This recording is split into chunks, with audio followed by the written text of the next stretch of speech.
Okay, ready to go in 3, 2, 1. Every story begins at the end of another.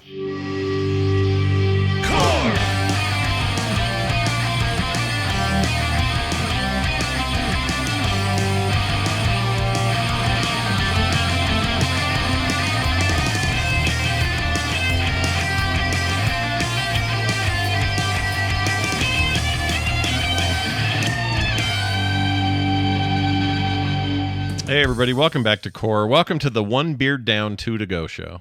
Oh, here we go. I was like wondering why you guys weren't asking about it.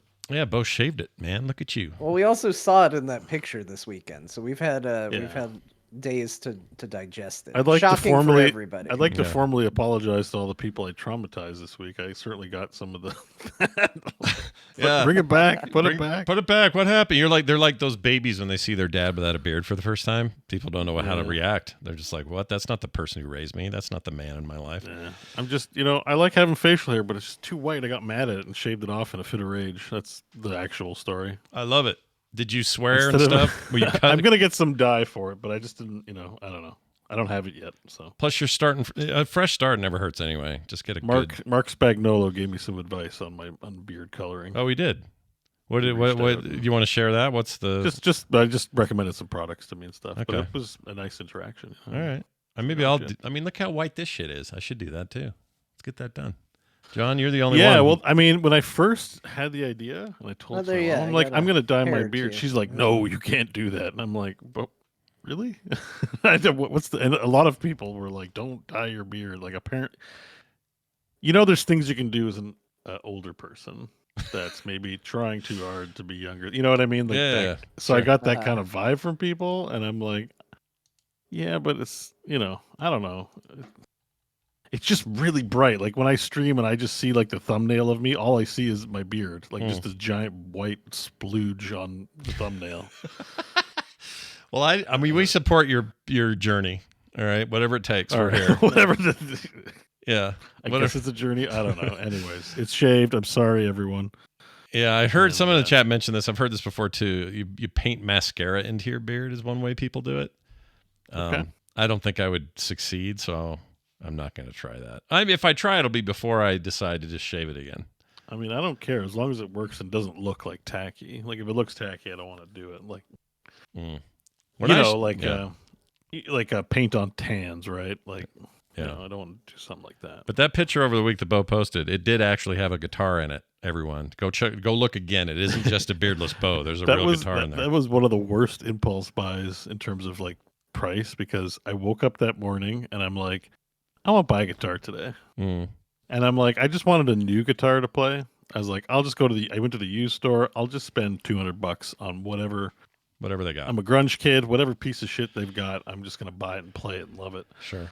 In fact, I want something with some character that's ratty, but I ended up walking out with a really nice total damage was $900. Oh man. Jeez. Yeah. And it's apparently worth more. You could possibly pay more for these, this Epiphone Sheraton 2 guitar. I've never heard of it. $1,500. Some on eBay. I was like, oh damn, I got a good deal on it too. I felt happy. I thought everything was Les Paul Korean made guitar. Oh, Korean guitar. You got a K-pop guitar. I like it. It's not a K-pop guitar, but the people who because when you buy used, you're like, what's the story behind my guitar? Was it made in the U.S.? Was it made in China? Was it made in Korea? So this was like their Korean factory. It was like part of the deal on the label. Yeah. As I was looking, I was like, I thought I just bought some regular gold guitar, and then I was surprised that people were like, "That's a super nice guitar, holy shit!" And I was like, "Oh wait, I didn't mean to spend this much money, but Plus, I'm happy with it." As an Epiphone, if you have an allergic reaction to something, you can just inject yourself directly with it. And solve that. Yeah. You get an Epi pen. Yeah. To go with your Epiphone, and you're set. You're all good. Yeah, you're good. Bo, I'm excited because that means we're going to get like magical music out of you. You'll also just, be a beardless guy doing it. It'll be great. I'm excited for everything you're doing. Keep it up. Thanks, man. Appreciate it. Appreciate the friendship. A couple notes. One quick note. I want to just make this recommendation because it is 100% free, has no ads, and no way to spend any money on it at all, and it will play all your old video games. This last couple of weeks, an app that's been available for a long time on Android came out on iOS because they loosened their restrictions on what they would allow. and for certain kind of apps to do certain things. And as you can see, I'm playing freaking Fire Emblem, the second Fire Emblem game, the GBA game, on my phone. iOS emulator? Yep. It's called Delta. Holy shit. It's called Delta, and it works beautifully. Thank you, Tim Sweeney, I guess. Well, I don't know if it was him that forced it, but I think it was the EU stuff is what did it, the European I think he was changes. like the first salvo or the, Yeah. It didn't I'm so hurt. excited that chipping away at you finally came to the table with a mobile recommendation, and here I am actually doing it. Yeah, you're going to want this one. It plays side to side. It plays this way. It also uses controllers, Bluetooth stuff if you'd rather play with the controller. What is cool about the screen controls, especially for like turn-based stuff where it doesn't really matter if they're screen or not. Oh, the buttons, backbone. The buttons are very tactile. So when you click them, the screen makes it a little like you feel the bump. Is it backbone compatible? Yes, it is, and it works great. I used it on mine. So. What? Yep. Oh my Nice. gosh! Now that's what I needed to hear. Yep. Everyone's now got a GBA. Holy shit. Yep. Pretty cool. And it's really simple. Works like right out of the box the way it's supposed to. It only really emulates Nintendo stuff, everything from NES up to and including N64 games. Now, where do I get the stuff? Well, you'll legally move your ROMs off the cartridges you have now and put it on your desktop, and then you'll transfer it to your phone, or you'll put it on Google Drive or whatever, or you'll send me an email and I'll. What's the app called? Yeah, we got a Discord. You can tell me how to convert all my Game Boy collection that I have. Yeah, I'll tell you how to do all that. It's Delta, DELTA, like the airline. Okay. Fly Delta. Not No, Delta don't get Tracker. that. That's no good. You don't want that. Delta MMORPG. Is it only in America, maybe? I don't know. Might not be anywhere else. I assume it is, though. I thought the whole idea was it was coming out on everything. But they've got. Yeah, I got it. You got it? Okay. Yeah, we don't want this to get kiboshed. It's We don't pretty have time to cool. see it. If I go to main menu. Free to play. So I have 8 of the games that I have installed on it so far just to test it, and it's everything from a Pokemon Ruby to what else I put on here? Kirby, Nightmare in Dreamland. Let's see. Advance Wars 2. I'm going to try a playthrough on here. Those kind of games are perfect for it because screen's good. But anyway, if you're like, hey, well, wait a minute, I have an Ambernick, shouldn't that be the way I play this? Optimally, yes, but the reason that this is cool is you've always got your phone with you. Always. So if you are in the doctor's office and you're like, well, shit, I have to wait an extra 25 minutes, bim, bam, boom, does all your save states, even as a fast forward option if you're bored of the Final Fantasy VI intro or whatever, and you just want to skip shit, that's all in there. The save states are also synced. You can have them sync between devices. It's pretty good. Anyway, I recommend it. Delta. All right, well, I've installed it, my man. Yeah, you're gonna like it. And then later I will share instructions on how to take your cartridges and rip the ROMs out and then use them. Okay, I'll let you know. Yeah. All right. Well, there you go. That's what we did there. Let's talk about the games we're playing. So I noticed John was playing this because I just happened to see him in Steam when I was playing it, and I went, "Oh, cool! We both get to talk about this." It is a game called Tales of Kenzera: Zao. Yeah. The names, whatever. Your mileage may vary on whether that name rolls off the tongue or not. But we saw this in one of the showcases, and I don't remember which one. I want to say it was the Game Awards, maybe. But anyway, this was like a Metroidvania looking thing. And I know it was the Game Awards because the guy who's Bayek in the Assassin's Creed games is the voice of our main character. And he came out on stage and did kind of a big emotional hoo-ha out there and was talking about this game. So anyway, it is that. It is a game that is scrolls left to right. You might look at it at first glance and go, oh, this is a little like the newest Ubisoft take on Prince of Persia, and you wouldn't be too far off in terms of the look of it. It's very similar. I think both those games are in Unreal Engine. What I like about this game, I ended up really liking it. I should say that, I guess, first, for a couple of reasons. One is that it's not a pure Metroidvania in the sense that I don't have a map until I spend a long time doing shit, and then I finally can unlock a map. when I die, it doesn't send me back to some save state 400 miles back. It's got a checkpoint system. It's a little more adventure-y than that, and it uses its mechanics, I think, pretty brilliantly. You basically have a moon state and a sun state, and they act as different abilities and powers that you have some resources for to use, and they get improved over time, so you can go to places you couldn't reach, previously, which is very Metroidvania. I would put this more on the line of like Ori, the Ori games, in terms of accessibility and stuff, than I would say something like Hollow Knight or something. Hollow Knight is meant to make me mad. This didn't make me mad. I played a lot of it. I played, I think, close to 4 hours so far. My understanding is you can, if you're good or you know what you're doing, you can beat it in 6.5 to 7. So it's not an incredibly long game. But what I've played so far, I've really liked. I got really hooked into this and played a ton on my PC, and then took it and played it in bed on the Steam Deck, where it is already verified and runs great. John, what did you think of this so far? Tales of Kenzera. Yeah, very much the same. Like, this game definitely reminded me of that Prince of Persia game that came out at the beginning of the year, and there's something about this game that stuck with me where the Prince of Persia one did not. I mean, I looked at that game, I liked that game, I liked my time with it, but it was sort of like, okay, cool, yeah, I see this. This is neat. This one, I kept finding myself wanting to come back to, and I think it was maybe a mix of the story being a little more compelling and interesting to me. It felt new, which is good. I'm not trying to necessarily make it a direct comparison to Prince of Persia across the board, but it's hard not to. Like, I started playing it, I was like, oh my gosh, this feels so similar to what I was doing in that Prince of Persia game. That it's hard not to draw comparisons. One of the big things right out of the gate is a lot of the criticisms that people had for that Prince of Persia game was how expensive it was. Yeah. A lot of people did not think the price point on it was what it should be. This game, I believe, is $20. Correct. Yeah. And I don't think that's even an on sale price. I think that's the default price at the moment. Yeah. They may have a little discount or something going, but you're right. I think it's $20 is where it maxes at. So if you thought that game, the Prince of Persia game, looked compelling, but it was just a price issue, I would actually recommend checking this game out, because it is very similar gameplay, very similar style, but it is a lot more approachable from a price point, and I had a better time with it. Again, the story felt really...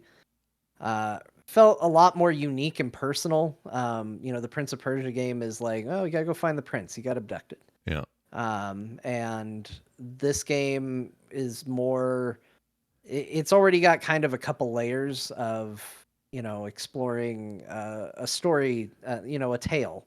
Yeah. And then within that story, exploring grief of losing someone that is important to you, and what you'll do.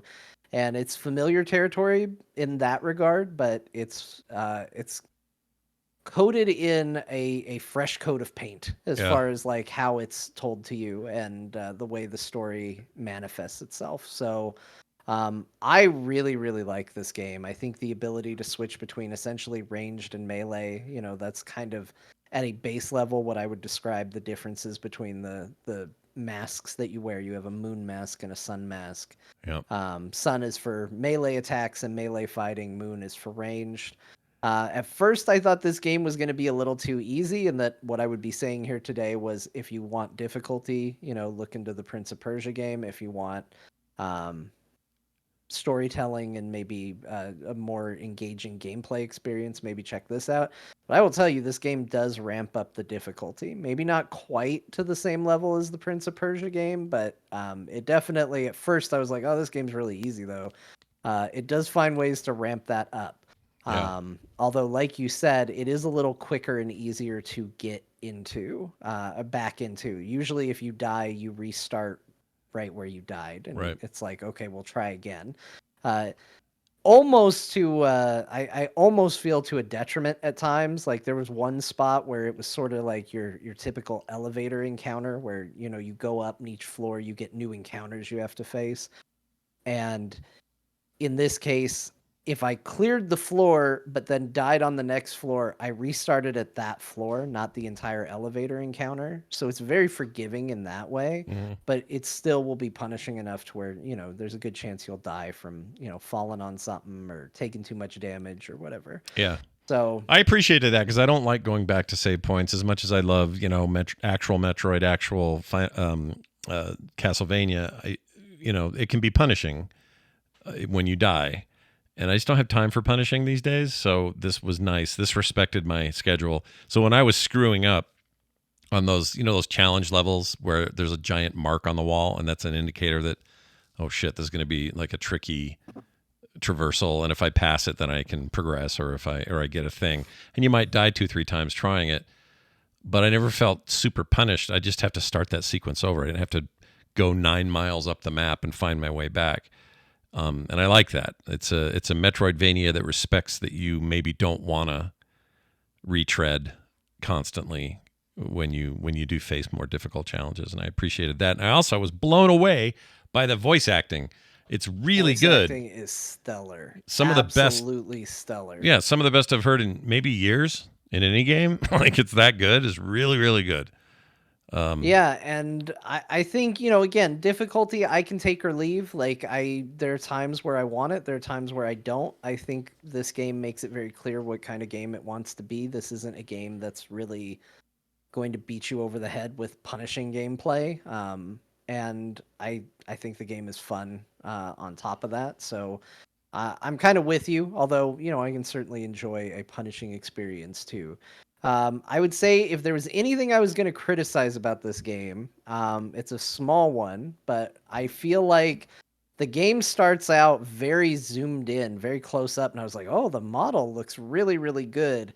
And then the model started moving, and the animations for like slow, like when it's like doing a cutscene, the animations are a little stiff and a little awkward. But for the most part, once it pulls out and you're doing the action gameplay, this stuff looks spectacular. It's really just when the story, hones in and people are walking around and talking and stuff like that, it gets a little awkward at times with how it animates, but that is like one of the most minor of gripes. Also, I will say I have one other general gripe about this genre overall, that is just, I will mention it because it's becoming a barrier to entry for me on these games. Every one of these games nowadays, I think, personal opinion, over tutorializes. I have such a hard time getting into modern day Metroidvania games because the first hour feels like, here's how you jump, here's how you explore, here's what these little thingamajigs do, here's how you do this, here's where you go for this. And I have found I almost gave up on this game because I was like, oh, I just can't go through. All these games are very similar, and it's just tutorializing me on things I know. I kind of just don't want to touch it. And I almost put it down early as a result of it. I'm glad I didn't because I absolutely love this game. Yeah, these games, they all have that thing where you're first running up a hill is press A to jump, press A twice to jump higher. Like they always feel like they have to tell you that. And part of me wishes these games would just give you a skip tutorial option. I get that, like, this could be someone's first, like for me, yeah, I'm saying like I'm sick of it, but somebody is playing this game for the first time. But also, like, they didn't do that in the original Metroids and stuff like that. Like the games that this is falling within the genre of, they didn't do that originally, and we figured it out. And we managed. I don't think it necessarily needs to be as long or as deep. Definitely lean into the things that are different, like the ability to switch masks and that's going to give you different powers. Like that's stuff you need to teach people because that's what makes your game different. Right. But like, there was a lot of like, all right, now here's how you're going to dodge. Here's how you're going to jump. Here's how you're going to jump higher. I was like, oh my gosh, I get it. I've played a video game before. Yeah, we know what this is. There's another thing I want to mention because I just saw it on screen. They take some interesting mechanics from games you don't think of. So you think of the normal like Metroidvania tropes about how you have to traverse things or whatever, and that's fine. But this game says, hey, What if we gave you a reload option that works like Gears of War that lets you get your moon shooty things back sooner, and they're more powerful for a time if you can time that reload correctly. It's basically just a quick time event, but it happens every time you run out of those moonbeams.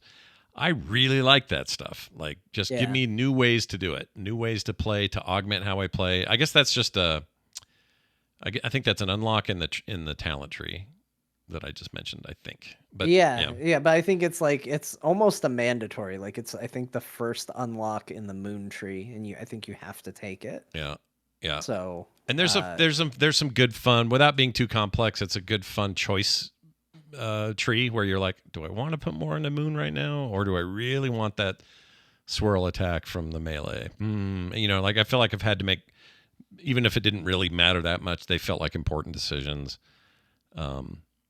And I, again, cannot say enough about the VO in this thing. The characterizations are amazing. The emotions are good. And also, this is a world, well, you said it earlier, but we just haven't been here. Like, this is a new place, man. And there's lore going on here that I am sure is based on some interesting African lore that we never get in video games.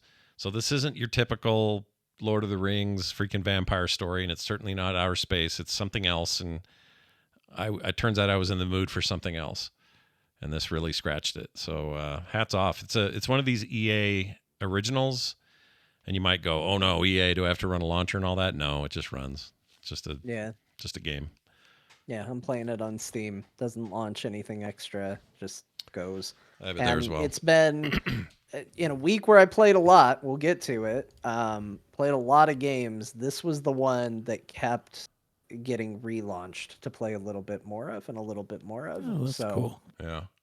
It's also very fast to do what John just described. Like, you just get in and you're right where you left, and you go and you get out, and the loads are fast, and like there's no sitting around waiting for crap. I'm not reading too much. Like, and it just feels good to jump around this world. The traversal is intuitive and fun and full of flourish. And everything you do, every jump you make has like random particle generation attached to it. It just seems like a nice little dream project for somebody, whoever made this, and I like it a lot. Yeah. So anyway, check it out. Tales of Kenzera.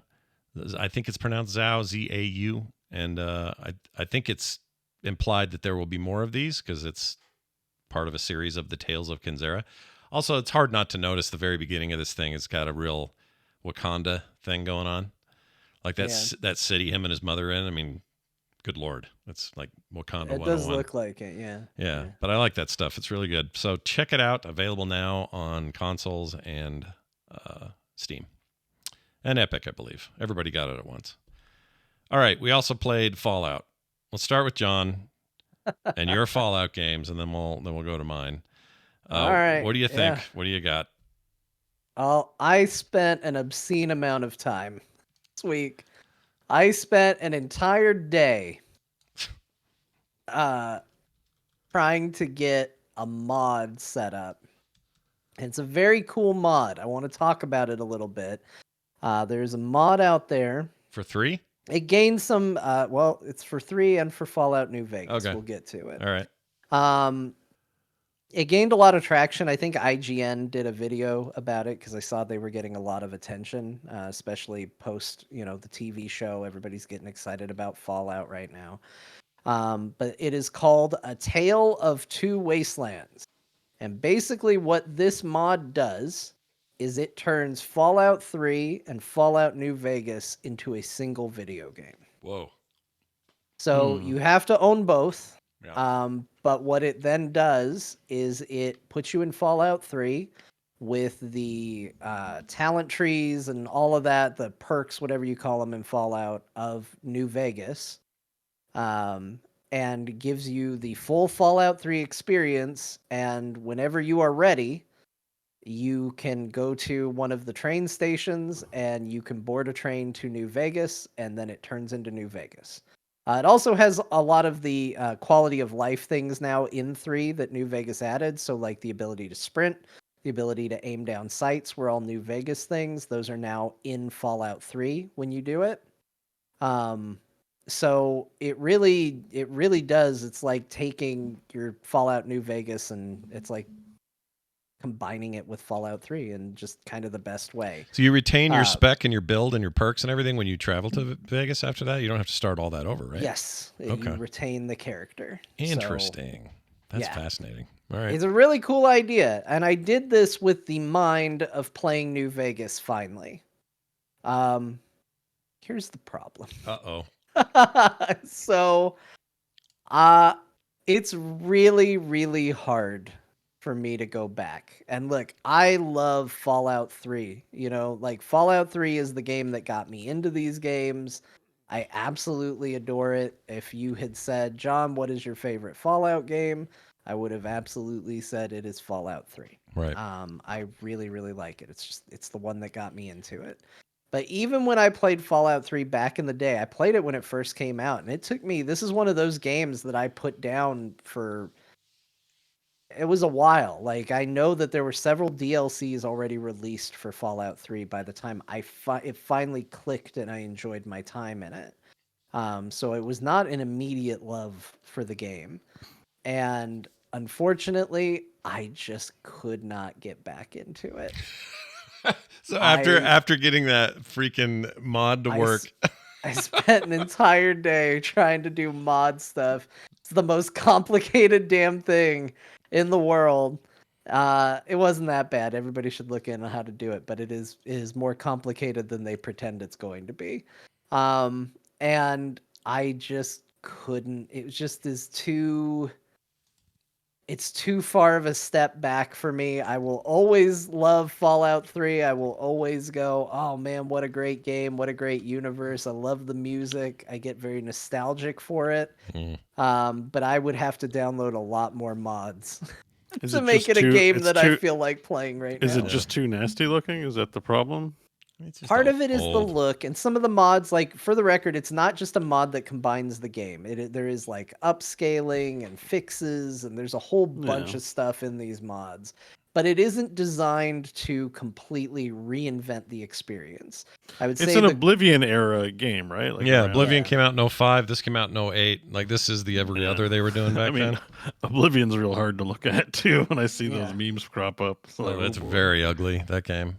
It's a little bit look, it's a little bit gameplay, it's a little bit like I spent a lot of time in Fallout 3. I would actually probably have an easier time downloading a giant package of mods to make Fallout New Vegas run and look better. You just sprint the MSQ and skip the side stuff and just get the flavor? I kind of tried to do that. It's hard. It's a hard game too. Like, Fallout 3 is pretty hard. 3's not easy.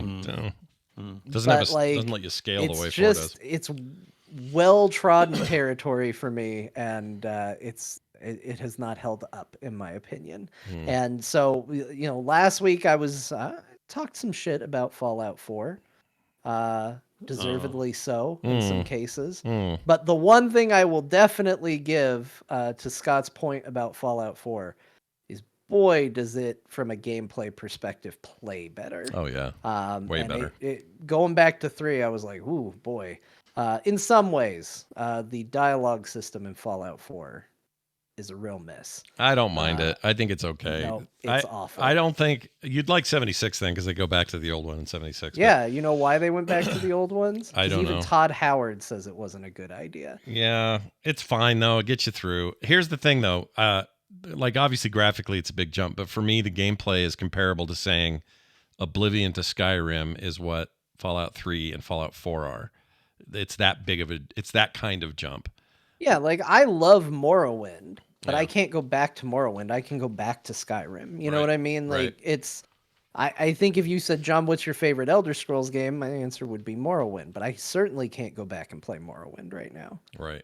That is a challenge to do that. This is a similar boat for me. Sadly, it meant I got 0 time in New Vegas. My gameplay experience of New Vegas remains not very much.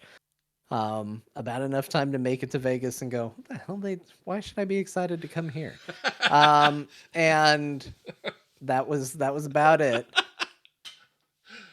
I understand that game is considered the best by most. I should play it, and maybe that's the next journey I go on is how to make New Vegas run and look good, and maybe I just focus on New Vegas, because then, while yes, it's still going to have very old gameplay, at least it will be new. At least I won't know what to expect. Besides getting shot in the head in the opening cutscene, I won't, and then talking to Saul Ty from Battlestar Galactica. Yeah.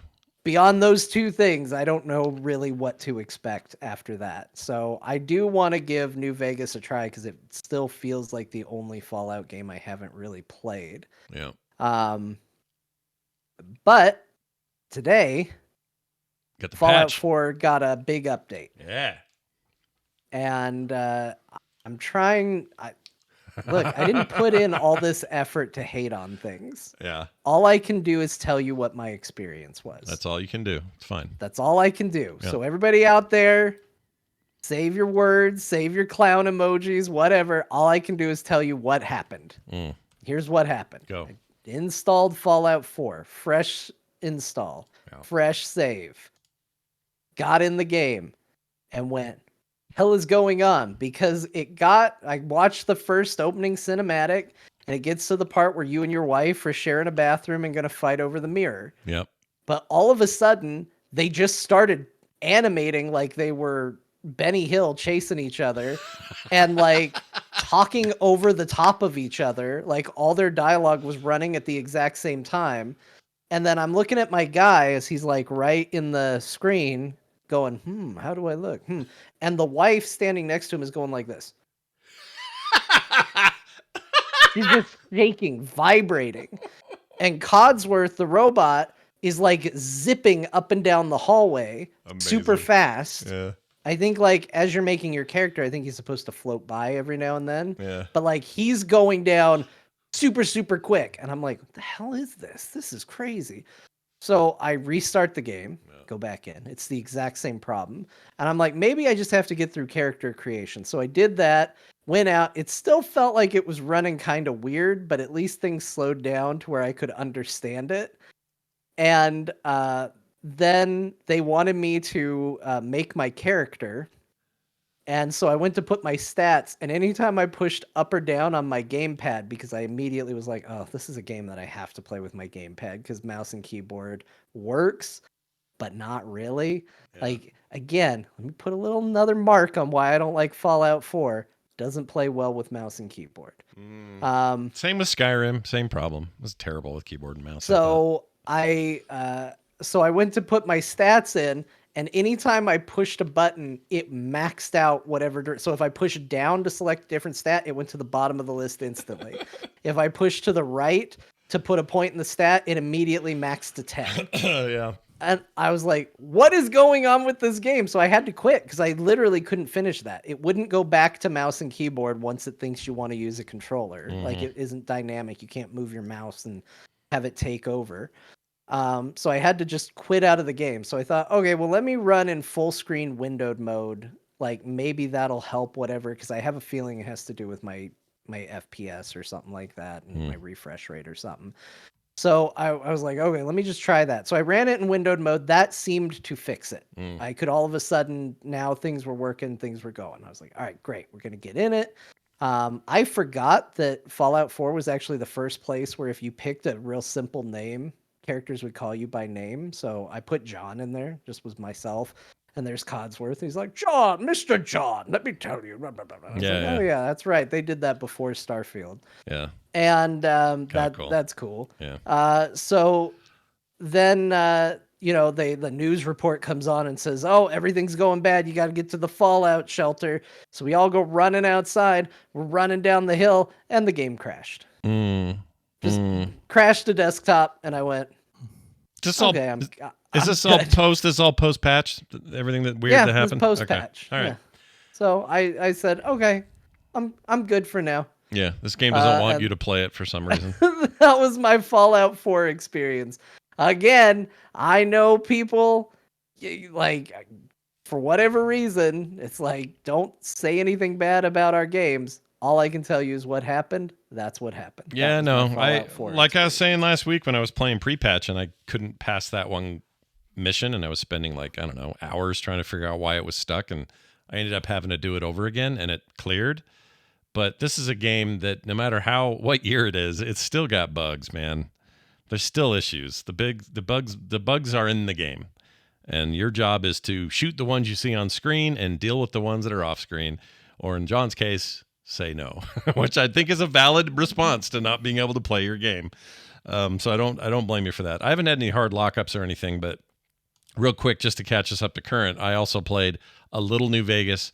Not a lot. I've already played that game twice, so I just have it on my Steam Deck for when I feel like playing it again. And then I got right back into 4, and then a bunch of 76, which I'll get to in a minute. My time in 4, though, has been excellent, and that was prior to the patch. Today, it got better because all my load times improved. That was one of the big things they did. It supports NVMe, right? Whatever it is, that technology. So both Steam Deck and desktop are just like snappy load times. And prior to that, just a day or two ago, horribly long load time. So that kind of stuff's really good. I'm not having any bugs, so I'm having a really good time right now. And I'm level 30. I'm pretty far, and I'm loving it. So no complaints, but I didn't crash out. So had I crashed out, I would have a very different story to tell. And Chad is saying that apparently it's a known like FPS issue right now, and that there's ways around and fixing it. And again, that's great, and maybe I'll do that. But can I just say, this game is 9 years old. Yeah, it's a 15-year-old game. Pushing a new, what you're calling next gen update. How do you not fix this?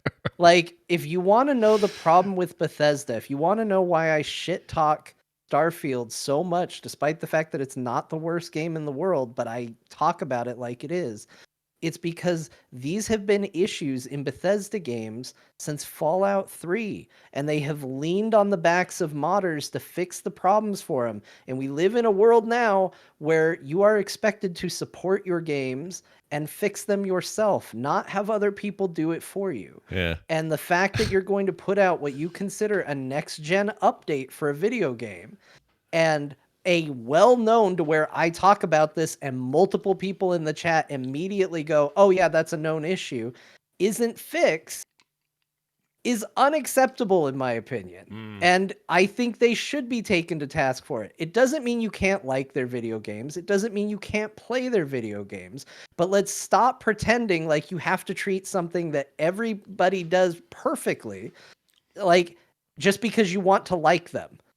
I want to like them too, but that doesn't mean I'm going to look past a bunch of bullshit in their video games. And I think it's stupid that Fallout 3, when I did those mods, immediately had a mod that fixed the inventory in the exact way that Starfield needed its inventory fixed. A mod for Fallout 3 has a better inventory than Starfield, a game that came out just like a year ago. Yeah. What is going on? Like, Bethesda, this is your job, not the people's job. Yeah. Yours. It is a little weird. I don't disagree with you on that. I love these games, but I don't disagree with that point at all. In fact, it seems crazy to me because really it feels like the last Bethesda game that didn't have any problems at all was Elder Scrolls 2. Like everything since then riddled with this stuff. Skyrim riddled with issues when it launched, and even now you have to patch stuff in that, or you have to mod things to fix them still. And that's the thing is, I don't mind issues. Games release broken all the time. Some of my favorite Cyberpunk 2077 is one of my favorite video games of all time. Did not release in a good state, but you know who fixed it? The company that made it, not people.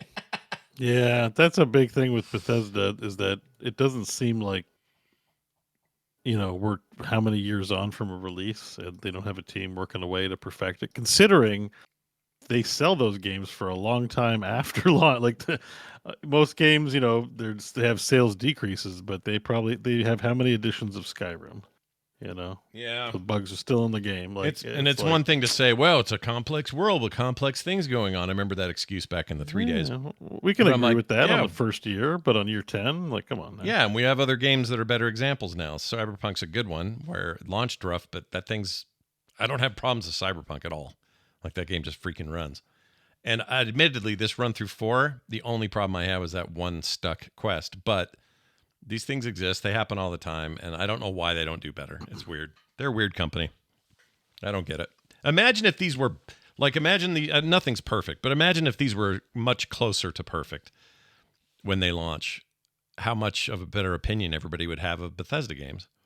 Yeah, the janky stuff's okay, like, but it's the hard crashes and I don't mind a character who's like, just happened to be stuck somewhere when I talk to him, and so it looks like I'm talking to a toilet or something. That's funny. Yeah. To me, that's not a game-ending bug, but for John to run up a hill and like get the momentum going and then have it crash the desktop for a game that came out in 2015, it's not acceptable. It's bad. It's bad. So I don't know why people don't fix that stuff. So Wabbit Magic in the chat says there are bugs in Excel that have been there forever. Yeah, I mean, I guess it's all priorities and whatever. Sure. And I again, you should criticize those. And like, that's the thing that I want people to take away, because I know there's going to be people that immediately defend it, because there always are. Like, you can say in the same breath, I like Fallout 4, and Fallout 4 has unacceptable bugs that should have been fixed by Bethesda. Yeah. Both of those statements can be true at the exact same time, and I don't get why people don't think that can be the case. Yeah, I completely agree. I think the game that they have shipped in the best shape, ironically, is Starfield, and that's saying a lot for Bethesda, but not much for most other developers, because most of the problems that Starfield still has from a technical standpoint are still in there. Like, there's still a problem. So I don't know what they do. It's like they don't have any. Their Q&A is just loose or something. I don't know what they do over there. I have no idea. But anyway, I played a bunch of 4 as well, and it was great. I had a good time. I think this might be the time I finish Fallout 4. That's my plan this year. I'm gonna beat this game. Yeah, we're gonna get a game finished this year. I think so. I've already finished 2, but they were small.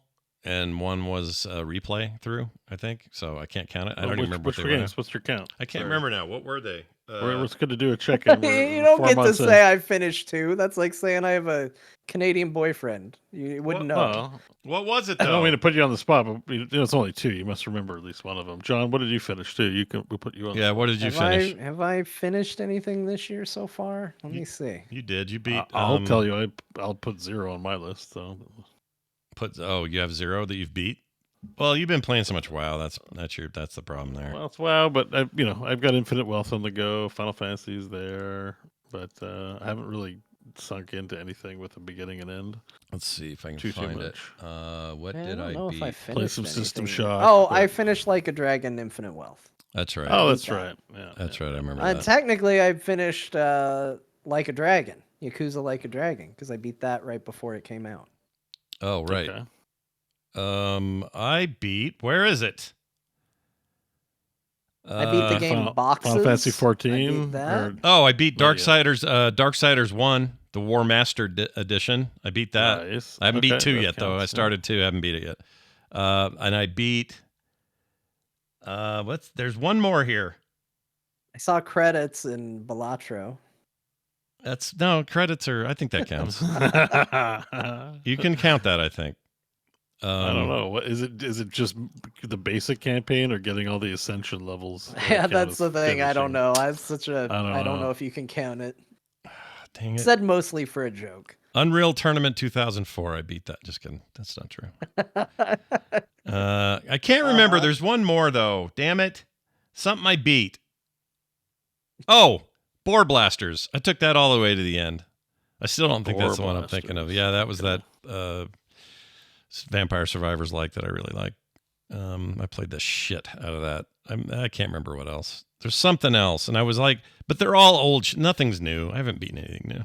I guess that was nothing's new anymore. It's all old. Everything's old. Yeah, I haven't beaten anything I'm just looking at my list, and most of my stuff are not finishable games. Yeah, like either they're in early access or they're not designed. Like Helldivers is not designed. There's no winning. Oh, I beat Slay the Princess. Yeah. That was pretty short, though, right? Not that takes anything away. Play through it a bunch of Look at times. Scott. It's still a win. No, it's still a win. I don't hold it. It's like a win, but minus one. I have 3.2 hours in it. It's not like it's the longest thing. Right. I can't remember the other one. I had one more. I swear it, and I can't find it. Shapes. Did you finish Shapes 1? Oh, Shapes I beat. Yes, I beat Shapes 1 completely. I've done everything you can do in Shapes. Done. All right. That might be the other one.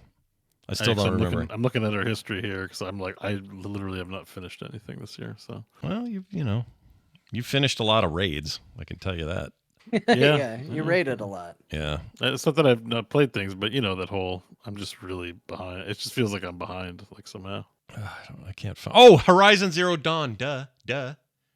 Oh, shit. They're up to 3 now, aren't we? Yeah, well, yeah, that's at least 3, right? 4 if you count the dinky one. Darksiders, Shapes, and Horizon. Yeah. And Shapes 2 Hot can't damn. come quick enough. I want Shapes 2 so bad. All right. Well, anyway, the point is, what is the You're point? beating Fallout 4. Oh, yeah. I'm going to do it. I want to. But I also... If you feel like you're waning, just MSQ so you can say you got the notch in your belt, I did have a weird experience, though, because I told you guys last week I liked 76 enough to try out the server because they were having that deal. So Yeah. I bought into that, and I really like it. However, there was a problem. What was the problem? What did I run into? Even though, so like you in pay Fallout, for your own solo server. yeah, that's what I did, and it plays like Fallout in a solo way, which is what I was looking for.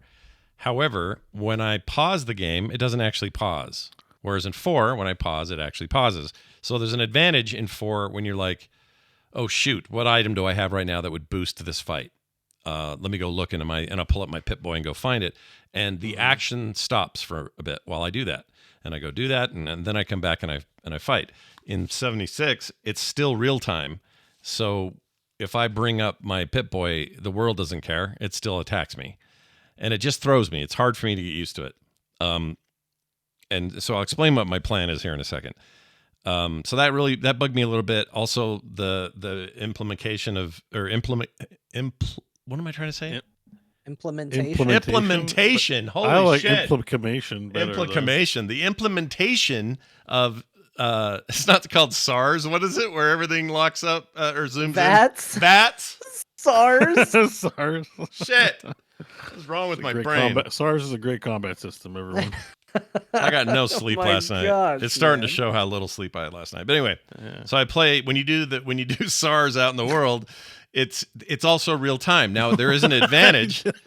There's an advantage. So if you lock into like a 98% arm and a 75% head, you know how you do it, and you have enough action points to do it. Yeah. In the other game, time slows down to almost nothing while you do it. It's not quite turn-based, so they're still kind of in 4 or 3 or even New Vegas.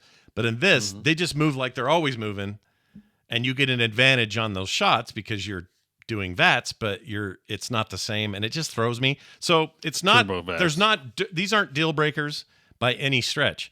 But what it made me what it made me realize is like, all right, well, what I'm looking for right now is to finish out a story and just really go deep into it. So I need to finish 4 and have that experience. And then when I want to continue to do Fallout things, I'll go do them in 76, which so far has been lovely. It's been great in there. I like it. Okay. It's good. And they gained 5 million players in a day last week. I don't know if you guys heard that stat. Crazy. It's crazy. I think Tondagosa wins the chat with "It's not special anymore. It's now COVID." With the periods in it. Yeah. Yeah. Nice. This is good. I initially hated the perk system in 76, but it's growing on me. It uses a card thing. And I thought at first, I'm like, oh, did they make this game back when everybody was trying to do, deck building? Everyone's got to have cards in their game. So they definitely do, but I like how they did it. And it's a decent implementation. And I also used to hate the way 4 did it, but I actually really like 4's perk system now. And the one I like the least is the game I like the most, which is New Vegas. I don't think their perk system is as cool. Or their stat system in general. Whatever, it's just old. Anyway, that's what I did. Fallout, baby.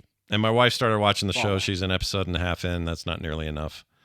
But, Does she like it, though? Yeah, she likes it a lot so far. Okay. It's just been busy because we got to go to Vegas this weekend. But Bo, do you feel like giving an update, or Man, do you not want to tread into those waters? I don't want to eat any more shit than I did last week. It was fine. I watched the second episode. It was fine. I enjoyed it. it was fine. That's better than you weren't bored. You weren't bored.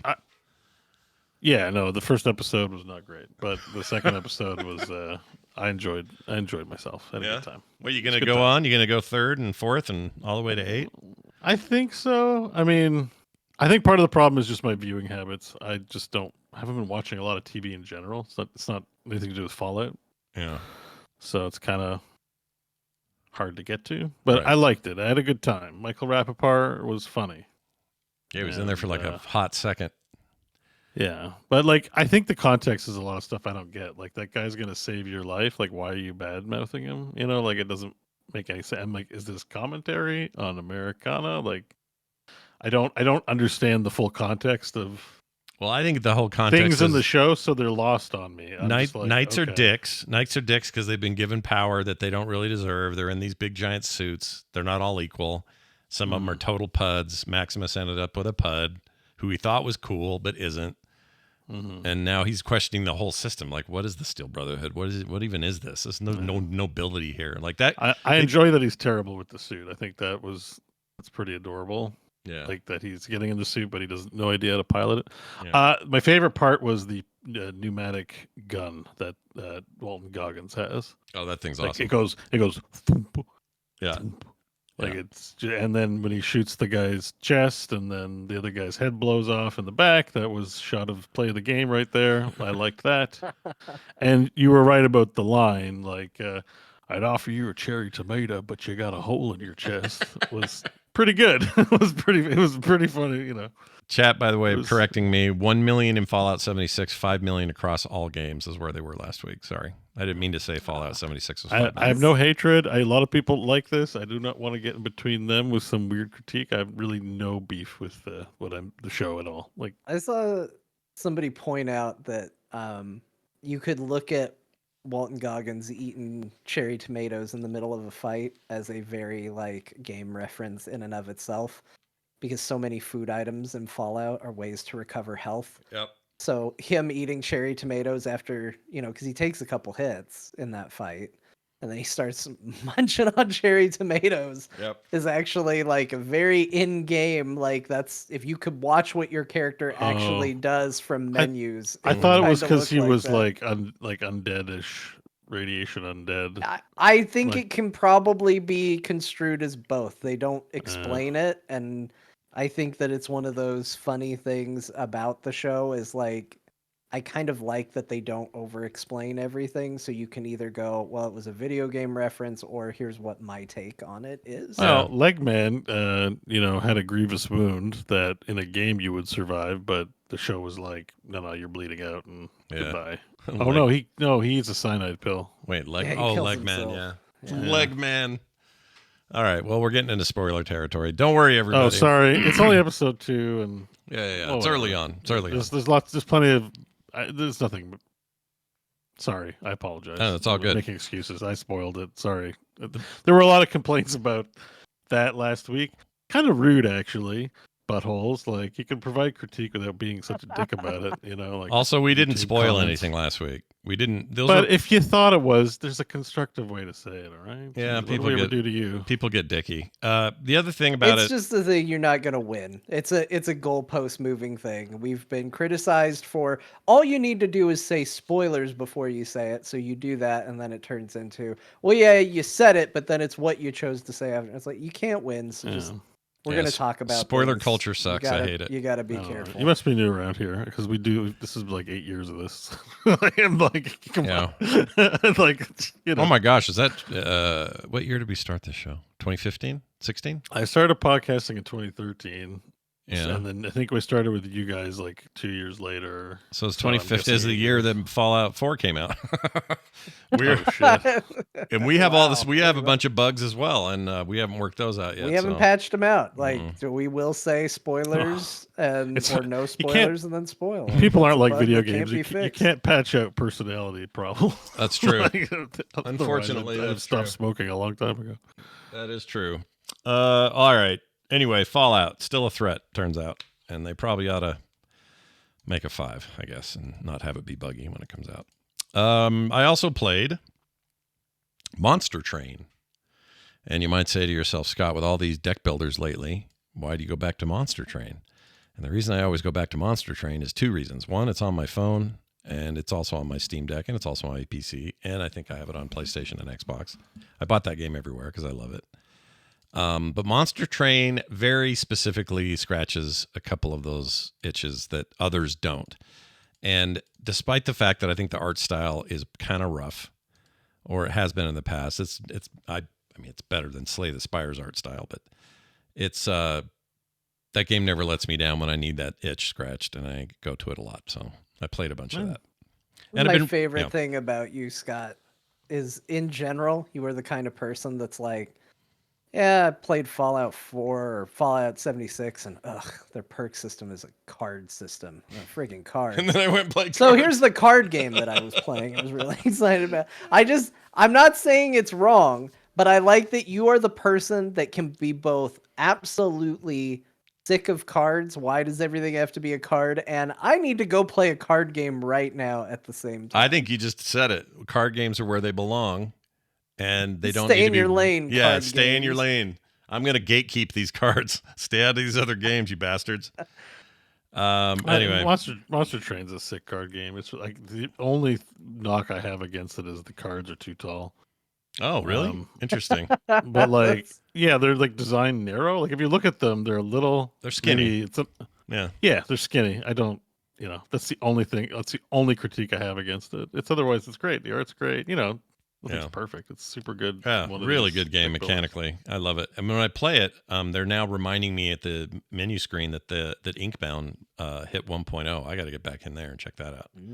So that's out of early access. Yeah. I have that too. Aren't we supposed to like multiplayer it if we? Yeah, we were going to co-op that if we can get some time. Yeah, that'd be great. It's in my library and I haven't opened it yet. I'm waiting for you boys. Well, that is all I played because I'm busy getting ready for Vegas. John, you played a lot more stuff than me. Tell us what you played. Played a lot of stuff.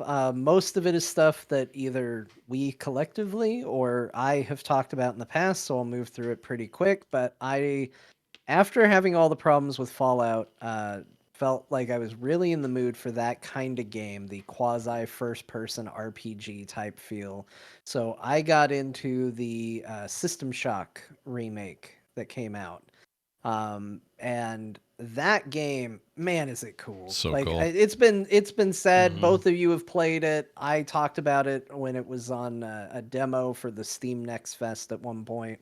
But there's just something about the look of that game that feels so retro, but also you keep looking at it going, man, the graphics are cool in this. Like, I don't really know why. Things look really cool and weighty and like tangible, despite it looking like really old. And it's just a fun, cool game. And my wife watched me play a little bit of it. She didn't like it. That's not surprising because I was beating a zombie man with a pipe. Zombies are pretty gross and nude, right? A lot of naked naked zombies. Very nude. Yeah. But for fun, I thought, well, I'm gonna go pull up what the original System Shock looked like. Like, let's see what the original game looked like by comparison. Yeah. And man, we've come a long way. Yeah. Like, they did an amazing job of making something that is almost totally new, like feel old, like because this is basically, if you go back and look at what that game originally looked like, it's nothing like this. No, not even close. Like, it's so different feeling, and in the way it's displayed and all of that. Like, they really did have to just create a brand new game and then come up with ways of making it feel old, like a game that looks nothing like it in ways. Yeah. It's kind of wild, but yeah, had a lot of fun with it. It definitely scratched that itch, made me feel better about not being totally blown away by getting back into Fallout. And it just looks and plays really, really well. I also played Buckshot Roulette, which is a game that Scott talked about last week. That game's so good. They're making, I confirmed they are making a patch, or working on a patch for multiplayer for that thing. Oh, are they? That's pretty cool. Yeah. That game, I'll just reiterate what Scott said. It's really cool. Yeah. Like, it feels it feels competitive. I think there's a reason why everybody immediately goes, are they going to do multiplayer on this? Because you're playing against a bot, but it feels aggressively like competitive. Yeah. Oh yeah. And really captures this like, the spirit of like you not only have to think about your items but their items, and you get in your own head of like, oh, if I do this, they're going to be a dick and do this, and I got to just roll the dice on this. And man, it's just a cool game. It's just really, really neat. So had fun with that. I got through one full round, basically, is very what nice. I've played. Yeah, that's what I've gotten that far, and I have yet to get past my second round. I'm still playing it, but I'm not as good as I'm. I mean, the game is beating me, is what I'm trying to say. Yeah. I'm losing. That's what's happening. It's really cool, though. The vibe is just crazy, that game. You just feel like you're in an insane world doing insane things. It's so good. All right. Really I cannot believe that guy sells that game for $2.99. What is going on over there? I know. That's the reason I bought it. You told me that, and I was like, why am I being precious about this? Like, $2.99 for a game that I am interested in. I'll just go buy it. What am I waiting for? It's a coffee in this day and age, Yeah, it's less than. If you guys, seriously, if you go buy it now before the developer realizes he could have done 10 or 15, because this is such a killer thing at the price it is. And they'll put out that patch for free for the multiplayer stuff, and then I'm going to do that with friends. I can't wait. We're doing that shit. I also played Deep Rock Galactic Survivor. Nice. Which I've talked about before. I keep going back to it. I think it's probably that's your second favorite. It's either second or third favorite as far as like, potential contenders to the crown that is Vampire Survivors. It's between this and Death Must Die. Like those. They just got a big update. Right? Did you hear about their new update? An update? Yeah, I haven't checked it out yet. New biome, new act, all that stuff, new characters. So Deep Rock got an update too. I don't know what all they changed, but I got it and figured I'd take a look at it, and I noticed I was winning a lot more. So they might have either I was right at the threshold of I was going to do a lot better in terms of everything I had upgraded, or I had just gotten better at the game, or they made it a little easier because I started winning every time I got in and played a little bit. Game's still great. Again, I put it as either number 2 or number 3, depending on what mood I'm in, as far as like next in line for Vampire Survivors for me. Wow. That's interesting because you were a little tepid in the beginning, and it's creeped up the scale for you. It gets more compelling the further you get in, which is ironic because that's exactly how Vampire Survivors is. Yeah. I started that, you're Whip Man, and you're like, oh, this game is not. Why are people talking about this game? This seems bad, and it's real rough for your first couple of runs, and you're like, I don't know if I like this game very much. And I think it was that same way with Deep Rock Galactic Survivor, where at first I was like, yeah, it's simple. It's not anything revolutionary. Gotta get your unlocks. But then you start getting cooler weapons, Yeah. and you start seeing how those weapons work, because they do a thing with the weapons where sometimes it will only shoot in front of you, sometimes it will only shoot behind you, sometimes it will shoot in the cardinal directions, but sometimes it's like a turret. You have to stop to place it. That guy. So cardinal directions. Yeah. Cardinal directions. Yeah, he probably molested everybody. That guy. You just know he did. He's one of those skeevy looking cardinals. Anyway, sorry, Catholic listeners, you're fine. Just not cardinal directions. It's a guy we made up. All right, it's fine. Yeah.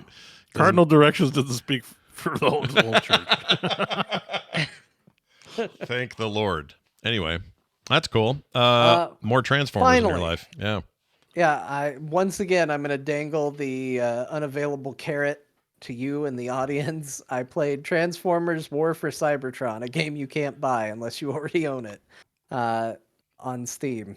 I just feel like one of these days we're going to show up for recording for Core. John's not going to be here because he signed a secret deal with a tech billionaire to transform himself into a real life Transformer, to be the first to ascend to robothood. Cool. I had a dream I was a robot once. It was nice. Really? Okay, tell us more about what kind of robot you were. A sex think robot. it's been a while, but I think like I could fly. I think there was like kind of a shitty robot because I think there was like a propeller, and I think propeller flight is kind of lame. Oh, But interesting. yeah, like It's good vertical. Propellers? it was a long time ago. It's a good vertical Yeah, flight. That's not bad. The propellers could make for some cool accessories when you're in robot yeah, but mode, though. it makes me think of Go Gadget, and he was the worst. You know. Oh, Spectre Gadget. Yeah, Oh. Yeah. I guess he was a transformer in a weird way. In a weird way. Yeah. never thought of that. Just awful. Just the absolute worst. I Transformer. hated Inspector Gadget. Hated Yeah, it. And I don't I mean the don't newer like it. movies or any of that. I mean like the old No, cartoon. the cartoon. I would watch Yeah. on Saturday mornings, and I just thought, this is bad. Why are we watching this? That's what I had to watch because we didn't have cable and I couldn't watch Transformers. Was GoBots and freaking Inspector Gadget. yeah. Care Bears. GoBots. Oh, Inspector Gadget was so bad. those GoBot cartoons still. Can I find those? Because I would hate watch those GoBots. Yeah. I think they're, well, you can definitely find clips on YouTube. I don't know if they're full episodes. I'm gonna go see if I can find them. Yeah, I want that GoBots. game, dude. Please put that out. I know. Microsoft, you own it now, or It's whatever. amazing. I'm about halfway through the game now. So the game's divided into 10 acts.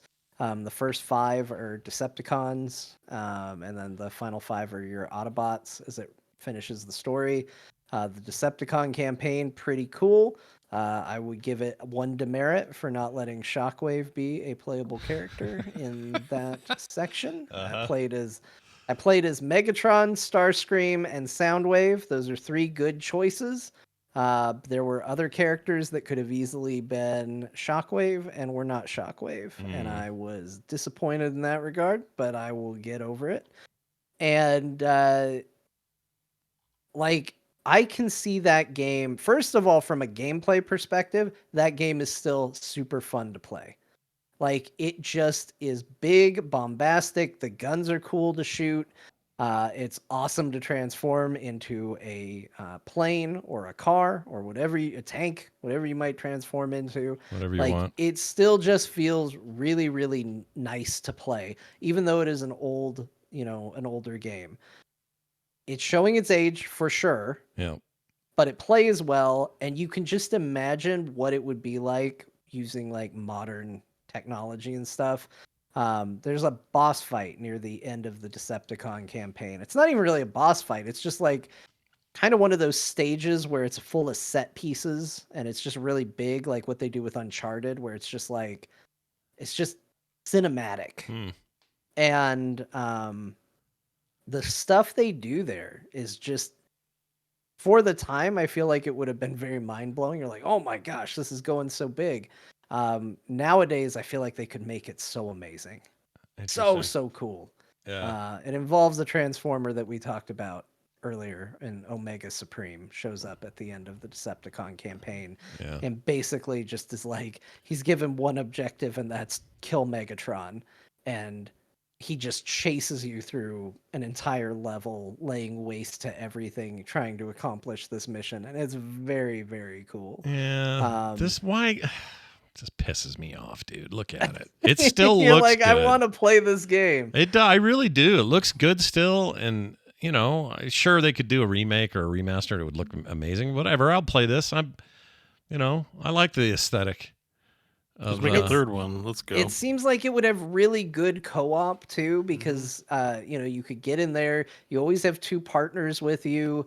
They have items in the game that are clearly meant to like heal, and there's like a Reinhardt shield that I could deploy as Soundwave at one point, and like there's a lot of cool tactical things and tactical ideas that are in this game.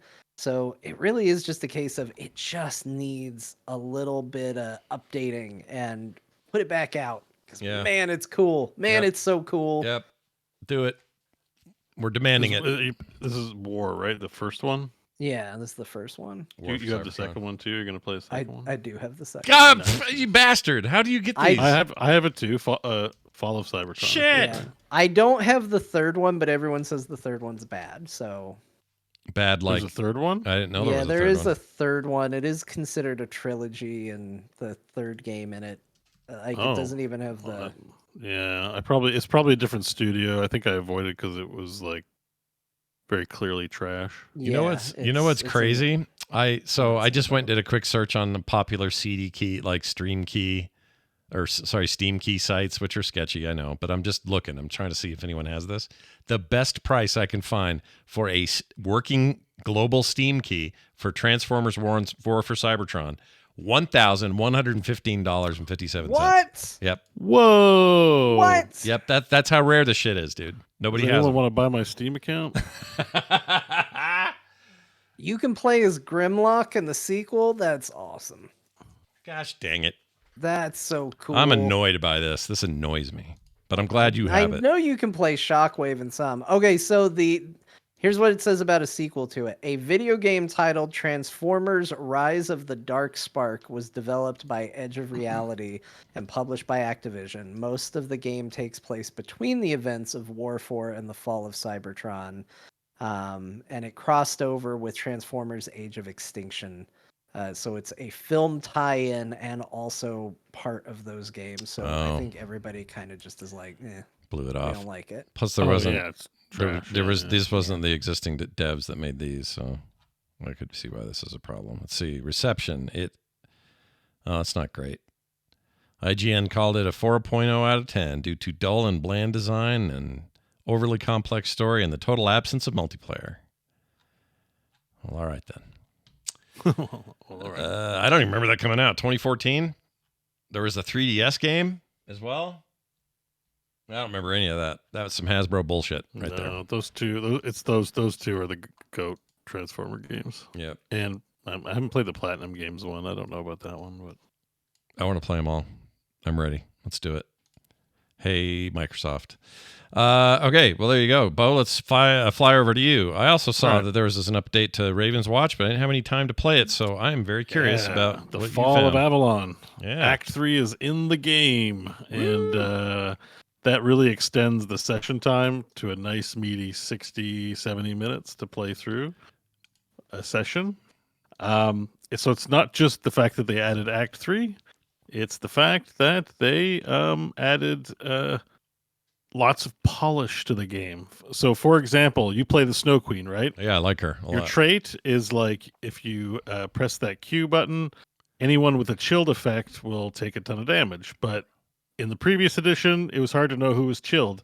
Now they've got Heroes of the Storm like symbols above health bars, so you know nice. when characters are chilled. So, and they do that with a lot of stuff. For example, this is Sun Wukong. He plays like a combination of Carl Jim. Like he has a divine palm ability, but it's not on a big cooldown. It's like a 6-second cooldown. But if you deflect damage, it refreshes the cooldown, so you can spam palms and become invulnerable. And then you can do big punches as reaction. There's new talents in the game, and the new talents are crazy fun. So I only had to play a session, one with the Snow Queen and one with Sun Wukong. But I had a great time. And so tons of new polish in the game, tons of new talents. The items have been revamped. So if you get multiples of items, like 4, you unlock a super special power. And you don't know what they are until you get them. So there's like this, exploration replayability with the items where you try to, see like, what if I get 4 of this item in my build? Hopefully I can. And it felt a little more manageable to play solo as well. And I think that's probably because of the new talents. Previously, the level cap was level 8. It seems like the levels now just don't have a cap. Which is interesting. Awesome. Yeah, that is great. Yeah. I got up to like level 12 both times, but I was still progressing towards 13. You stop getting talents at a certain point, but I think you still grow in power. Yeah. This game has just like improved, I would say like 10x, just in how fun it is to play, what there is to do, and it's still not out of early access. So I'm assuming there's a final boss they're going to put in, and who knows, maybe more variety in the levels as you go through them. But that's high praise for a game we are already really liking. So that's great. It's one of my favorite games right now. It's again, in the nutshell, it's the PvE mode from Heroes of the Storm made into a full game with actually very cool fairy tale like characters. It's fun. Yeah. I'm glad to hear it. It's a lot it. of fun, especially as a Heroes player. You're like, I recognize this mechanic. I used to do it on, Jaina. I used to do it on Valera. I used to do it on this character, but it's in this game now. So I think as a Heroes player, you're immediately like getting it's not that hard or obtuse. You're like, oh no, I understand. Yeah. What this game needs is its own Artanis, but we'll see. Yeah. We need a swap guy. Yeah. But anyways, Ravenswatch is super good, and I really enjoyed the update. Very nice. Can't wait to get back in.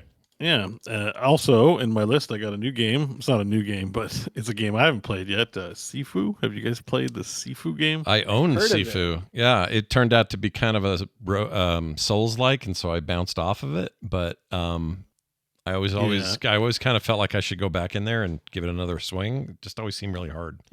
Yeah, I think the controls need some work. So you can dodge high. So for everyone's benefit, if you haven't heard of this game, Sifu, it's basically a kung fu game. Like think like Batman, the Arkham games, where you have like dodges and punches, and you got to take down people. But it's really steeped in like the kung fu aesthetic. It's also like an indie style game, so the graphics are good, but they're not like you're playing like a stylized polygonal character. Right. When you die, you age, which is it's weird. I get what they're going for, but it's a little art house indie video game thing. I just want to die and start over. I think on a roguelike, it's a little up its own butt, as John would say. I think there's a few pretentious things going on with this game, but it's like aesthetically really solid in many winning ways that you can overlook. Yeah. Like the animations, like the mocap they've done is like perfect. The fights feel pretty visceral. You fight in a lot of locations that feel like, oh yeah, we're fighting in, an apartment building and I'm going up the stairs. It's classic kung fu movie shit. Yeah.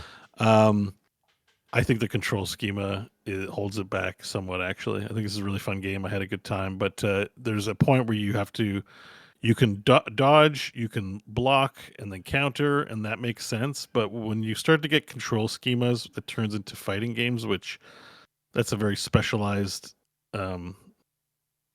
thing people like. Like I've never loved going like down to left and then press a button, execute a move, or do a full circle, then up, down move. Like I've never been good at that stuff, so it's never appealed to me. I'm a keyboard warrior. Give me a button for all them. I have 200 buttons. Give me the buttons for the moves. I don't want to do like combos to enter for controllers. That's just me being a PC dingus. But I always hate that controllers have limited buttons, so they got to do funny things. And in this one, it's very important. Dodging is very important. Like you take a lot of damage, you take stagger, so you got to hold down left bumper and up on the controller to dodge high, and left bumper down to low. But left bumper is also guard, so if you mistime it, it's really easy to put the wrong block input into the game. Oh yeah, and this is a homage to the movie Old Boy, clearly, with the big time hallway fight. Yeah. So there's a lot of that, which like there's a lot to like about this game, but the controls are snappy and responsive, but I need to be able to remap, or maybe just try playing on the keyboard and remap. I don't like their control scheme, unfortunately. I think it holds the game back. Yeah. But yeah, no, it's good. I recommend if it's, if you like fighting games and just strictly pure distilled fighting game is your jam. It was fun. It's fun to watch, right? It's so fluid and like. Yeah, I keep watching the gameplay, just staring at it like, oh man. Yeah, it's like I want this movie. That's what I want. Yeah, and it is very intuitive the way it plays. Like there's no target locking. A lot of games like this, there's no target locking, but you're usually aiming at who you want to aim and stuff like that. It's like there's a lot of big wins in the design and making of this game. I just don't like the control inputs. Yeah, there's a real fandom for this game. Some people think it's the greatest thing that's ever been made, and I think it's a certain kind of player, like you said. If you like fighting games, you like infinite combos, you like memorizing 400 patterns of controller settings or whatever, then you're probably gonna really like this. I struggled with it. I didn't love it. I think the dodging system's obtuse. I think it's good because like martial arts, there's a lot of different ways. It just the buttons need to be better for it. Yeah. I don't know what the solution is. It's just I don't like pressing up and down to dodge, but also pressing a bumper that also has a third use. Like it's just very overloaded input wise and doesn't work. But it was interesting. I'm glad I checked it out finally, and I'll probably play it again at some point. I did dig it. Cool. That's Sifu, guys. Kung Fu. Now it's a different kind of fighting. We're going over to Hearthstone Battlegrounds. Hearthstone released a new mode for Battlegrounds, the free mistake that the Hearthstone team made in duos, and I wasn't particularly interested in duos myself, but I mentioned Mike on the show a number of times. He's gotten more into video games now that his son Ivan basically just plays them nonstop outside of the house. So if you can't beat him, join him, which is great. He also listens to the show, so hi. Michael. But there's one game he's played over the years, ever since I introduced it to him. It's Battlegrounds. He has played this game for 8 years. I even forgot Battlegrounds existed. And he's like, "You playing Battlegrounds?" And I'm like, what? And the best part about it, he's played this game for 8 years, and he prides himself on the fact that he's never given Blizzard money. He's like, pay for it. He never even buys the battle passes. He does 2 choices. He has gotten so much free value out of this game. Anyways, Battlegrounds now has a mode where you can play with a buddy. And of course, played 2 games, and I bought a battle pass showing our difference in personality type. Yeah. But I like to have 4 choices, okay? When I play the game. It's really good. So Battlegrounds already really like a goated game. Like out of all the auto chess games, I think Battlegrounds is my favorite version. It's really fun. They keep it lively with lots of updates and cycling the cards. So the way 2 players works is this: you form up in a party, you queue, and the 8 players in a competitive pod are in teams. So while you're with Bartender Bob drafting your warband, you click that portal that's there and pass a card to your buddy. You're like, "Are you looking for a Murloc?" And it's like, "Oh yeah, it's like a Chinggis Murloc. I really want that Chinggis." And you're like, "Okay," so you buy it, and then you pay a gold to pass it over to your buddy. And like you basically kind of one of your teammates usually gets fed, and you're trying to feed each other.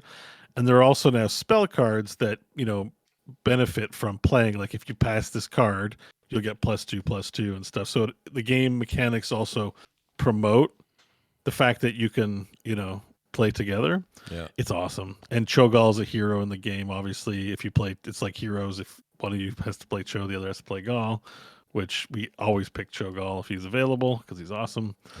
Yeah. Basically, for 3 instances, if one player gets a golden, the other player gets a golden too. So it's very like OP. And yeah, I think it's great. Battlegrounds continues to be like one of the best one of the best card game experiences out there, and it's free. Yep.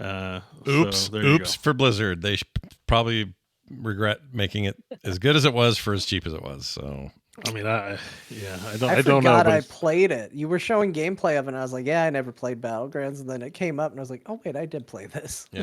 This is a mode I played. Yeah, absolutely. It was good. I remember liking it too. I got tired of the auto chess thing or auto battlers kind of quick, but then again, I was playing some of those gotcha games recently, and they're basically auto battlers. So I don't know. Who knows? Yeah. Co-op is fun. It's fun with a friend. It's something that like in video games, Mike and I don't talk a lot or have a lot of Venn diagram intersectionality. So it's actually fun that he's like, "Do you want to play a match?" And then I can play with him. So it's fun. Nice. I'm happy. Cool. All right, moving on to WoW Season Discovery Phase 3. Just a quick mention here to congratulate the Core Guild on their complete clear of Sunken Temple 20-man raid on Tuesday. Nice. We downed the shade of Ranicus. Ah, that guy. What a pain in the ass he is. Yeah, so, they're all new raid versions of the bosses, right? Yeah. So, Sunken Temple, they made it so easy to get around Sunken Temple. It's very hard to get lost now. Really? Because it used to be a giant. That was the biggest pain of every. It is, dungeon. but they have trolls in there now who put up force fields conveniently. They're like, "Don't go this way," and you can't break them. So it's just it's just one way to go. Yeah. It's still you can still get lost. It's not right, but it's not nearly as bad. They've cut off a lot of the passages. In particular, there's one pretty great boss. We're not showing it here, but there's a slime that chases you down a hallway, and everyone just has to run away from it for 3 minutes, like in circles, and void patches. It's a pretty good one. I want to say the raids are really fun in this one. The raid bosses, like the mechanics and getting through them, they're very challenging. It took us a few attempts at progression, but we got it down 8 of 8. Nice. And the Shade of Aranicus is the 7th boss. He's by far the toughest. We one killed the last one, which is I think the god avatar of Hakar or something like that. Yeah, so that's phase 3 in the books. I watched a little bit of your stream, and you got a great group, man. Those guys are just coordinating, working together. It's awesome. Everyone's really nice. They'll make things for each other. They'll send stuff. We We have great attendance for the raids and everything, and they're just dying. They want like to turn. They have a secret plot to turn core back into the instance. They're like, just talk about Discovery all day. They love World of Warcraft. And they're like, don't feel ashamed. I know we know John and Scott aren't into it, but you should just talk about it for like an hour. Yeah, they want their WoW fix. I get it. Sure. But it's just been honestly, if it wasn't like if everyone was kind of like dickish in that group, like just yeah, I don't know. If the vibe was off, I'd have bailed months ago. I don't think I'd make it to phase 3. I probably would have been like, well, it was fun, but whatever. But it's like I don't want to let the guys down by not showing up, like because they're nice. Yeah. And we have fun doing the mechanics, and everyone tries. Like if we mess up on a boss and it's going badly, everyone's just got a good attitude, and eventually everyone figures it out and gets it. It's not like, there's no it isn't like pulling teeth, even though like these bosses by classic standards are ridiculously complicated. They have tank swapping mechanics. They've got like crazy poison dots all the time. Stay out of all 15 different types of shit. Like it's just like, what is this, retail? Like it's crazy, but cool. It's good. It's definitely we're having a good time. So congrats to them. Nice. And if you want to join, there's lots of, we have like 500. I mean, there's lots of alts in there, but there's like 500 characters in the guild. Wow. That's pretty good. We're bopping. Yeah. Yeah. A lot of people are playing. All right. So then I have the usual repeats. I played it. I still play a ton. I love StarCraft 2, you guys. I'm just like playing more of that. Like if I'm not streaming and I need a game to play, I'm like playing StarCraft 2. Love it. Yeah. Baldur's Gate 3 continues too. There's that. Sorry, I know you. No, you're right. I just wasn't sure which video I was playing. But yeah, it clearly wasn't StarCraft. We also finished the Baldur's Gate 3 multiplayer playthrough. We finally finished Act 2, and we're moving on to Baldur's Gate 6 months after starting the game.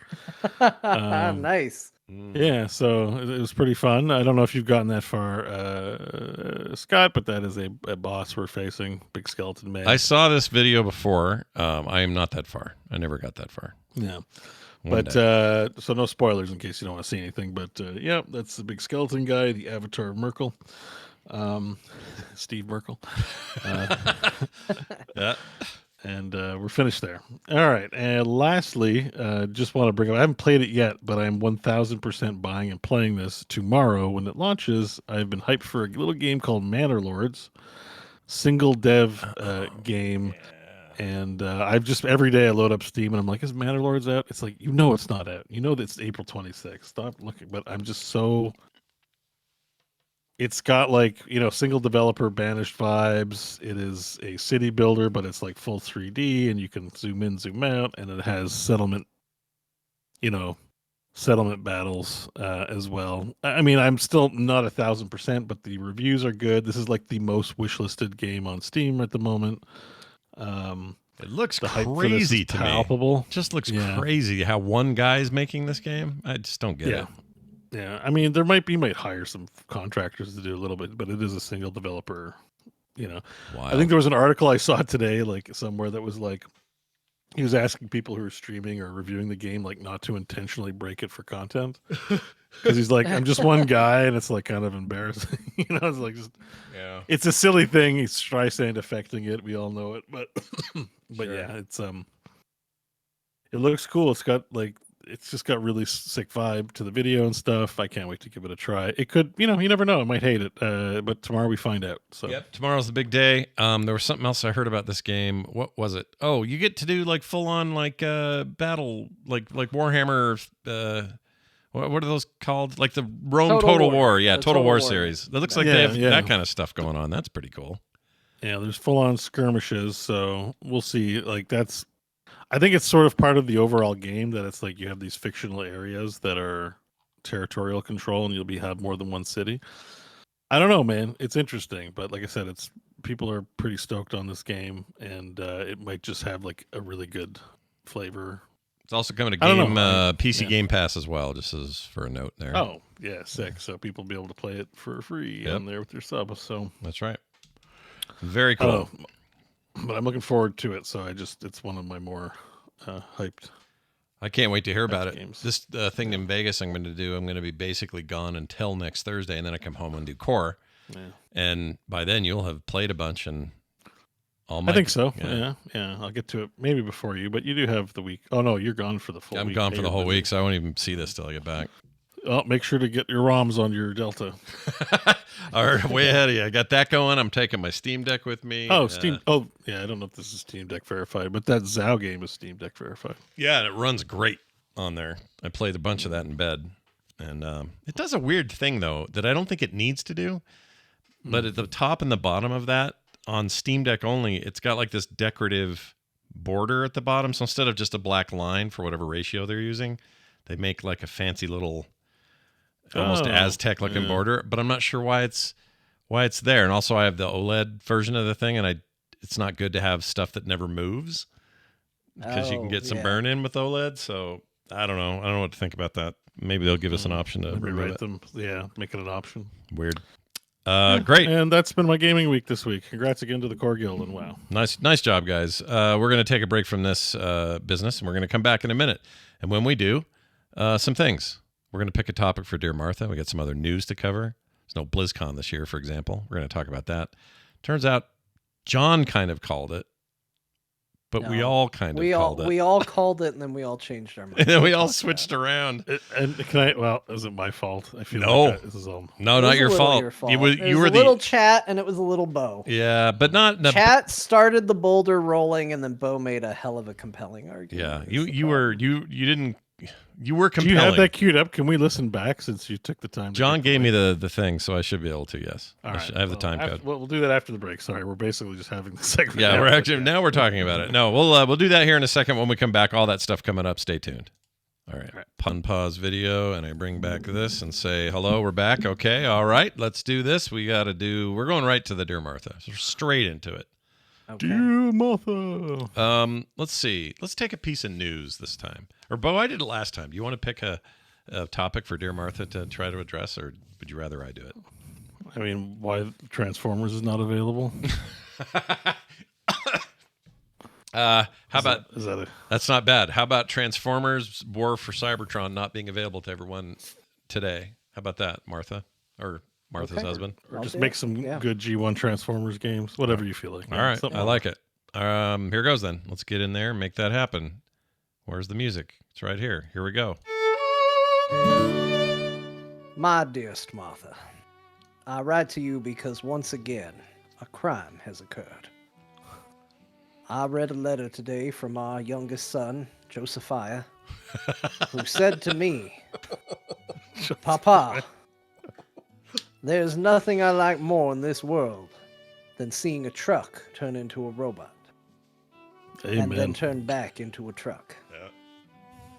Are there perchance any video games that I might try where I can do such a thing? And immediately, Martha, my mind went to Transformers War for Cybertron, the gold standard of truck-turn-robot-turn-truck, of digital entertainment.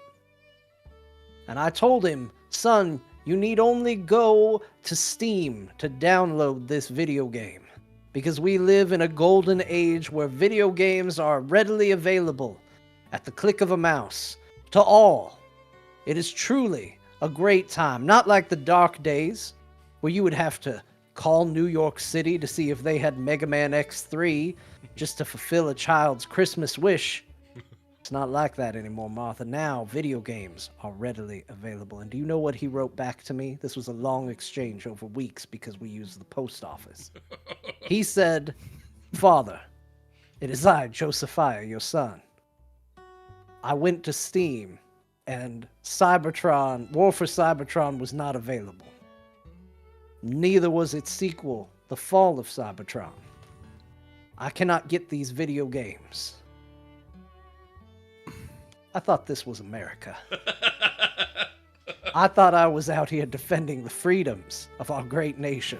A freedom that says that if I want to sit down at my computer and play a video game, it will not be denied to me because of corporate interference and rights exchanging hands and weird business deals or forgotten rights.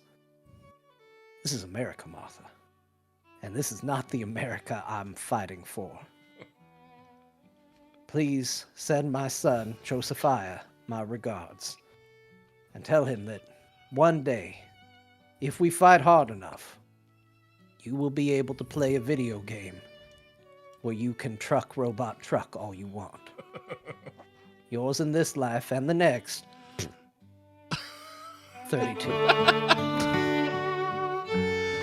All right. Josephiah is probably not the right masculine use of Joseph. I think it's Joseph, and then the female version would be Josephina or Joseph.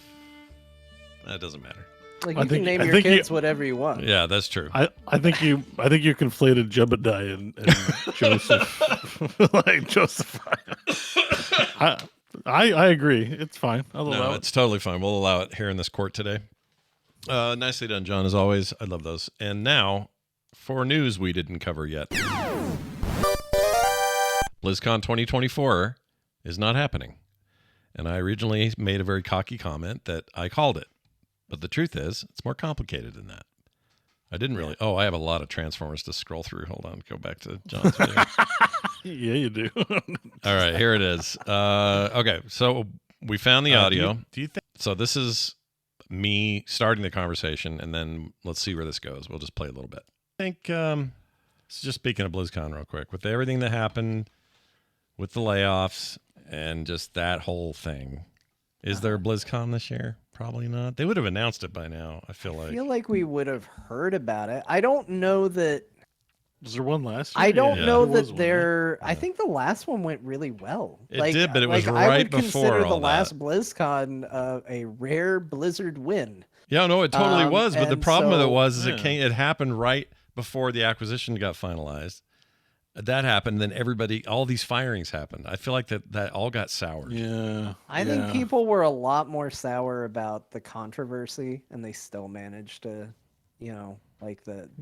We'd be hearing about it soon, though, I right? think if I was going to predict, I would predict that maybe there isn't one this year, but maybe we get one next year. Okay, so that's John making... You planted a flag saying... I made a prediction. Now, you at the beginning of this, Scott, you sounded very I don't think they do this. Yeah, I was pretty sure they would. I kind of went a bit back and forth, and then I finally, after a little him and Han, landed on, no, not going to do it this year. They're going to do it next year. Bo didn't really offer up a great opinion right away. He was just sort of laying out facts. I get that a lot. And then a chatter, an unnamed chatter, because we don't always say who said what. Yeah. Called us all crazy and said this year is the year that War Within comes out. There's no way that they don't do a BlizzCon. And after that, I think we all kind of moved the needle. I think that moved the needle a little bit, and it moved the needle enough for Bo to give a rousing speech and convince you and I to say yes, they would do a BlizzCon this year. So even though we all would have been correct. Yeah. Bo convinced us all to change our votes to yes, there would be a BlizzCon this year. Yeah, you did. I'm sorry, everyone, first of all. But second of all, I'm sorry. Why is there no... It's crazy that they're not doing an event this year. The War Within comes out. That's crazy. War Within, 20-year anniversary of WoW. That's the other thing that should make it a big deal, right? And they're not going to do it for that. They do say they got a bunch of Warcraft stuff planned. I don't know what that means. It doesn't sound like a live event, but they'll probably do some videos, which they've been doing. That has been a common thing that we get more video updates from them. Yeah. So there's two things that this made me think of. One was last year, everything looked great, right, on the broadcast with Phil Spencer coming out and with his, mentioning StarCraft 2, but lacking in the heroes department. Anyways, having been there for the Destiny debacle, we don't know how much booing. I didn't hear on the floor how much booing there might have been because they edit that shit out. Having watched the broadcast of the year I was there when they booed the shit out of Destiny, and seeing, you would not know that if you were not a live attendee. I wonder if there was any of that stuff going on at the show. Could have been. I didn't hear anything, so maybe not. But the other thing is, I forgot. And furthermore, I don't remember. The other thing, oh man, gosh dang it! It was better than the first one. I led with the weaker one. This is good. It's usually me, so this is good. I like this. Oh no, it was. It'll come to me. Just give me a second. But I think the ticket sales were low. Yeah, they were for a number of reasons. That the attendance was not high. Yeah. So, if they want to do another restructuring year, not have the event, I could understand. But part of me is like, I don't know what esports they're going to be showing off like they have in years past. Like, they could just make it a smaller thing. If the attendance is going to be lower, they can still do a BlizzCon. Because that place they rent out is ginormous, right? If they're not expecting that many people, maybe have it somewhere else, like a smaller venue, maybe sell less ticket, like make it still a live event, but it doesn't have to be. Yeah. It's huge. Like it's gigantic. Like and I wonder like how much money they lose on it. I wonder what Microsoft's like reaction or what, if that changes things or not. Cause live shows are like very much a staple, but now we're in a world with no E3, right? We're in a world where people feel Gamescom's kind of optional. Nintendo's not going this year, they announced, I think, recently. So do they have to skip? Like it's a big year still for some of their properties. We don't have to have any announcements, that's fine, but it's a community thing, right? So I think there people still want to get together and do something. Well, it is a massive undertaking, and so maybe it's just a combination of they're trying to launch the most ambitious retail version of WoW they've ever done, part 1 of 3. There's nothing else new to announce, and even if they had stuff for like Overwatch, the temperature for Overwatch is not what it used to be, so people are, they can't really make a big stage thing out of that. No. And I mean, they tried last year, right? Like, yeah. and I feel like last year was a very slow ramp up to a hype ending. Yeah. So what it feels like to me is like a moment of rebuilding, Now they said rest assured that we're looking forward to bringing back BlizzCon in future years, but that seems like the kind of thing you say when you're not sure. Like I don't like if the truth was we're not sure if we want to keep doing this, they're not going to say give Blizzard has a history of this. They're not going to say we're not going to keep doing this. Yeah. So I'm not entirely convinced this is not a permanent. Yeah, or somewhat permanent. Yeah. That we join the world of directs in the future. I don't know. It's just me, but like a lot of the original feeling of BlizzCon, which is to get the community together, is not really. It's not what it was. As much of a thing for the C-suite, anyways. I'm sure there are people within the company who still love to have BlizzCon, but it's. Yeah. I don't know. Yeah. Some people didn't like last year's. Well, someone in the chat just said it was one of the most boring ones. It wasn't a very exciting one. They also was a much smaller affair. Like, there's a lot of reasons I could see them pulling back and just saying, "Do we really want to keep doing this? Like, the heyday's over." Like, as somebody who used to run a yearly event for 1,000 people in a rented space, it was a pain in my ass every year. It was hard, but I loved it because it got everybody together. Well, what did I do? I said, you know what? I'll do smaller ones and I'll take a break from the big one. And it's been kind of nice. So I'm not sure that they're not going through a much larger version of that, where it just feels like time maybe to do something different. I don't know. Yeah, like, and they're not really as invested in esports, so it's like, what esports are they going to have? Probably not as much, right? Like, what is there to do when people go there? Like, watch a couple trailers and that's it. You know, a few demo stations, like. So I don't know. My nephew went thinking they were doing all the esports stuff still. I don't know why he thought that, but he hated it. He hated his trip because there was nothing to watch. There's nothing to watch. That's why he goes. And I thought, well, I mean, on the one hand, there was plenty of information about what they weren't doing, but I think that he's been there multiple times. I think he just thought, well, of course they'll have something. They'll have StarCraft, or they'll have, It's a different era too. Access to the developers probably in the early ages was kind of an exciting prospect, right? Yeah. But the scale of the attendees, not everyone's going to get a chance to say hello to a developer, maybe, or you know what I mean. Like, there's just so many more people. Yeah, and the quality of attendees has probably shifted. You know what I would do? Here's what I would do. Memes from the past few years. Here's what I would do. I'm whoever's in charge now. What's her name? I forgot her name. I'm the captain now. I'm the captain now. Here's the new plan. BlizzCon goes away, and instead you basically do a World of Warcraft fan event. And you do like all the other MMOs do, where you really focus in on that community. Because the truth is, whether we want to admit this or not, BlizzCon has always had that as the big effing anchor outside the boat. That's what holds it together. If you don't have Warcraft, the rest of it probably doesn't happen. They may want it to, but I don't think that was ever going to be in the cards to be able to maintain it. So really focus in on the WoW thing. Forget about everything else. Let them be what they are. Do your own version of directs. Push your games however you want to push them. But focus in on, like, this is WoW. It's classic and retail, and it's that dedicated 20-year-old now community. Let's do it in a smaller way, but it's somehow bigger because it's all WoW focused. Take it to Vegas, whatever you have to do. I would go to that. Yeah. I would actually really like that. And I think that that's smart. I know, talking to Garrett and Kyle after they did the Final Fantasy Fan Fest, that was one of their big takeaways was, man, it was so nice to be here where everyone is here for the same thing. Like, it's not, some people are here for esports, some people are here for this game, some people are here for this game, some people want to see this.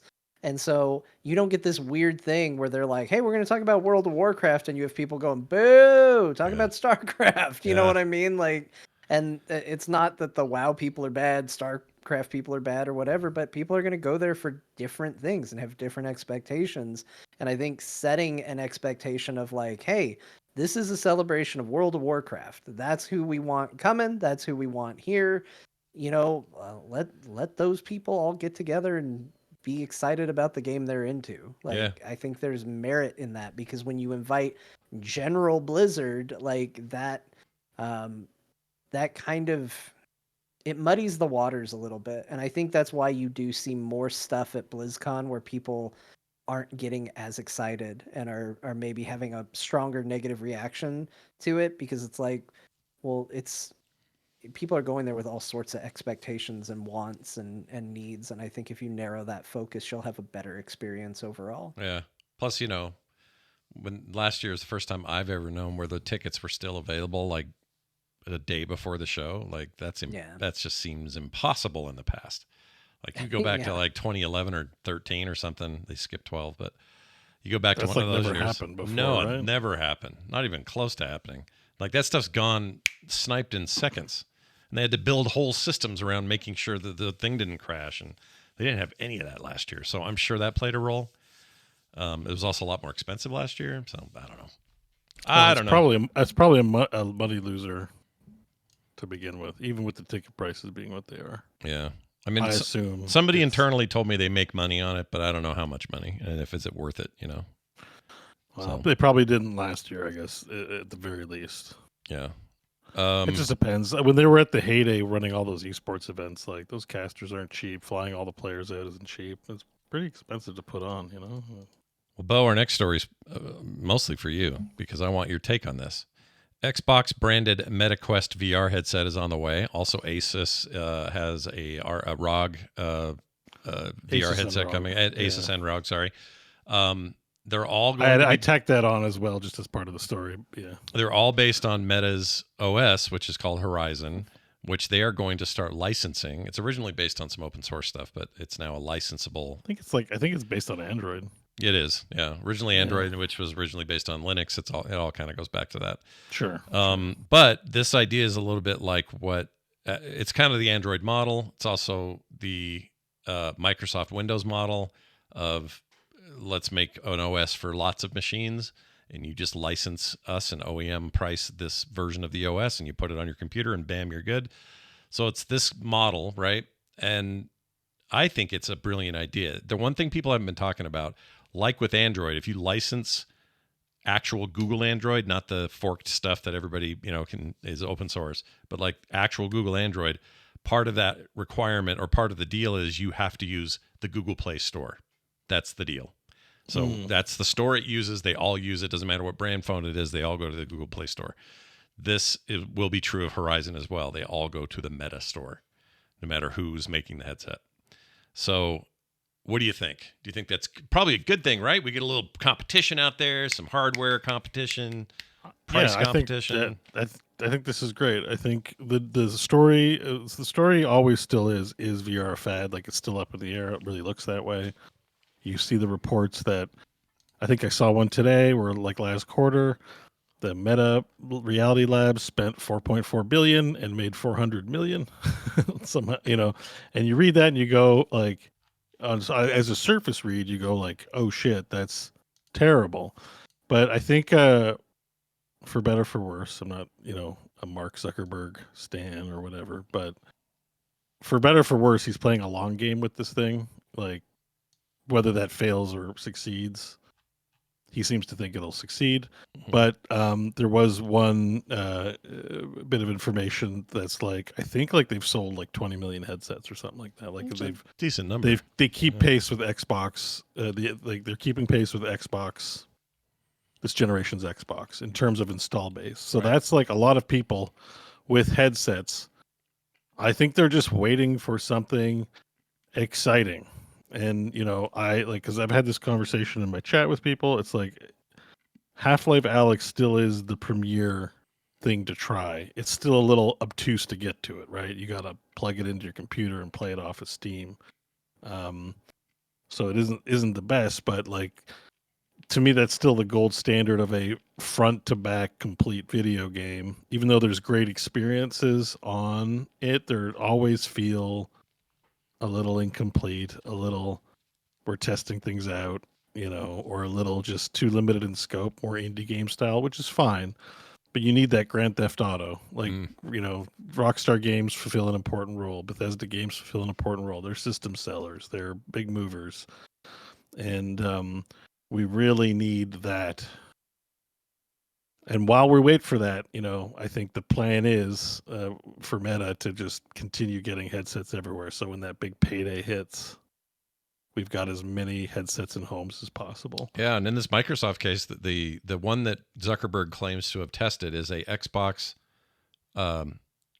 headset with this Horizon software, with Game Pass for 6 months and a Series S controller, Series X controller included.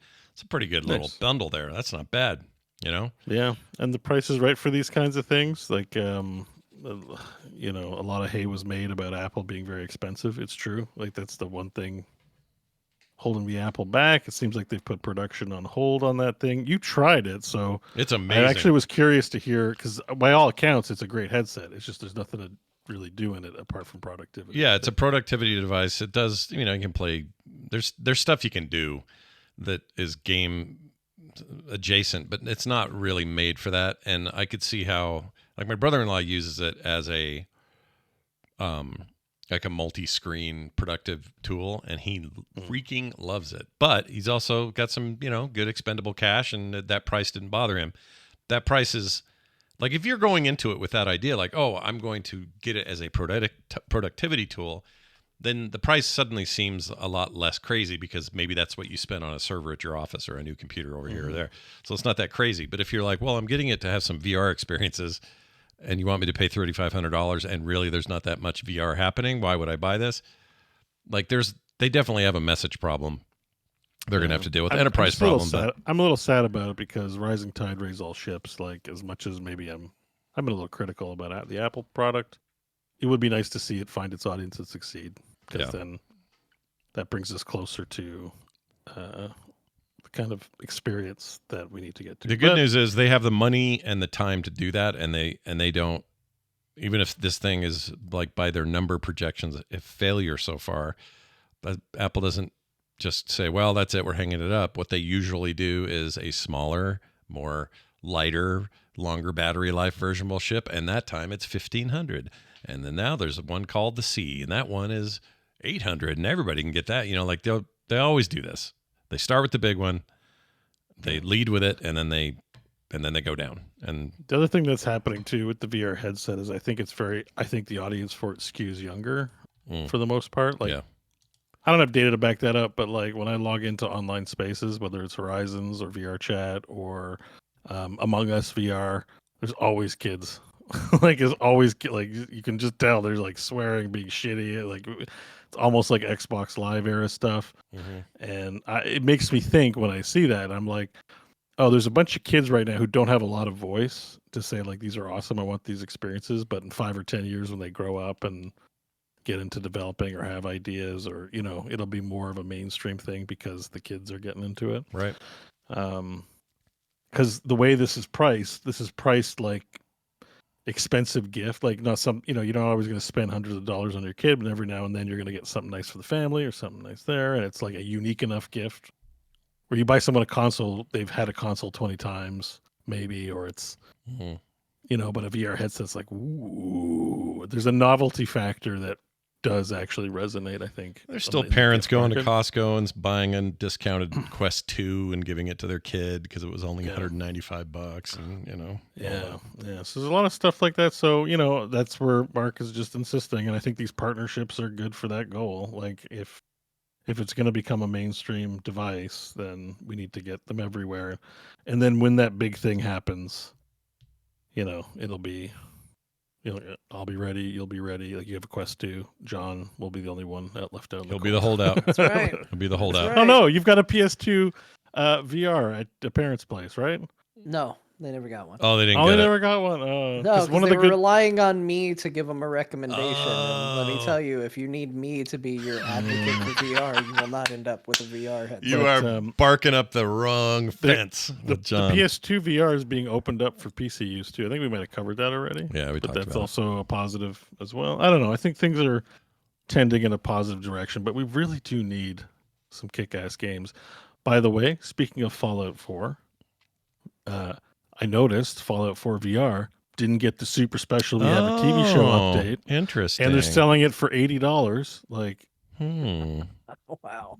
If they didn't put that on sale and they didn't give it an update, and yet those of us who own Fallout 4 VR might have logged in if you said we did a pass on the game and made some improvements because we pay employees. Maybe that's still coming. Put some kind of work out. Maybe that's still coming. Maybe I doubt it. I doubt it. There's a whole, There was a period where VR was very fatty, and some of the companies got on board and made them, and then just abandoned the support. Yeah. They just slapped a VR on it, did the minimal effort possible, and got out.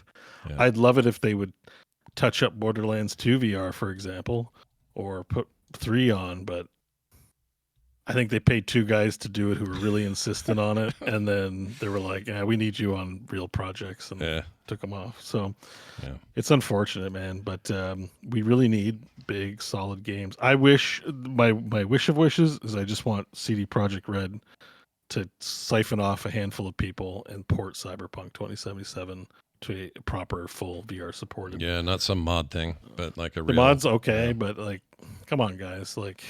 Some of these games are so good on flat screen, and it was such a small jump to get them into VR. I mean, it's probably a lot of work, but you're almost there. You're like, you have most of the product finished.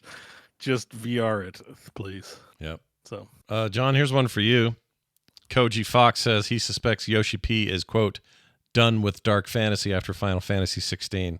No more grumpy Clive. We're going back to some colorful something or other. What do you think of that? Yeah, Actually, I like this idea, but yeah. I think that's good. I think Final Fantasy should always be evolving. Like, that's one of my favorite things about playing through the series. Like, as I went through it, was that it wasn't always the same experience. 1 set a very strong baseline. 2 went more story heavy and experimental with the systems. 3 kind of dumped the story in favor of giving a lot of freedom for making your own characters. 4 went back, telling a real epic story type experience. Like it jumps around. It doesn't always have to be one thing.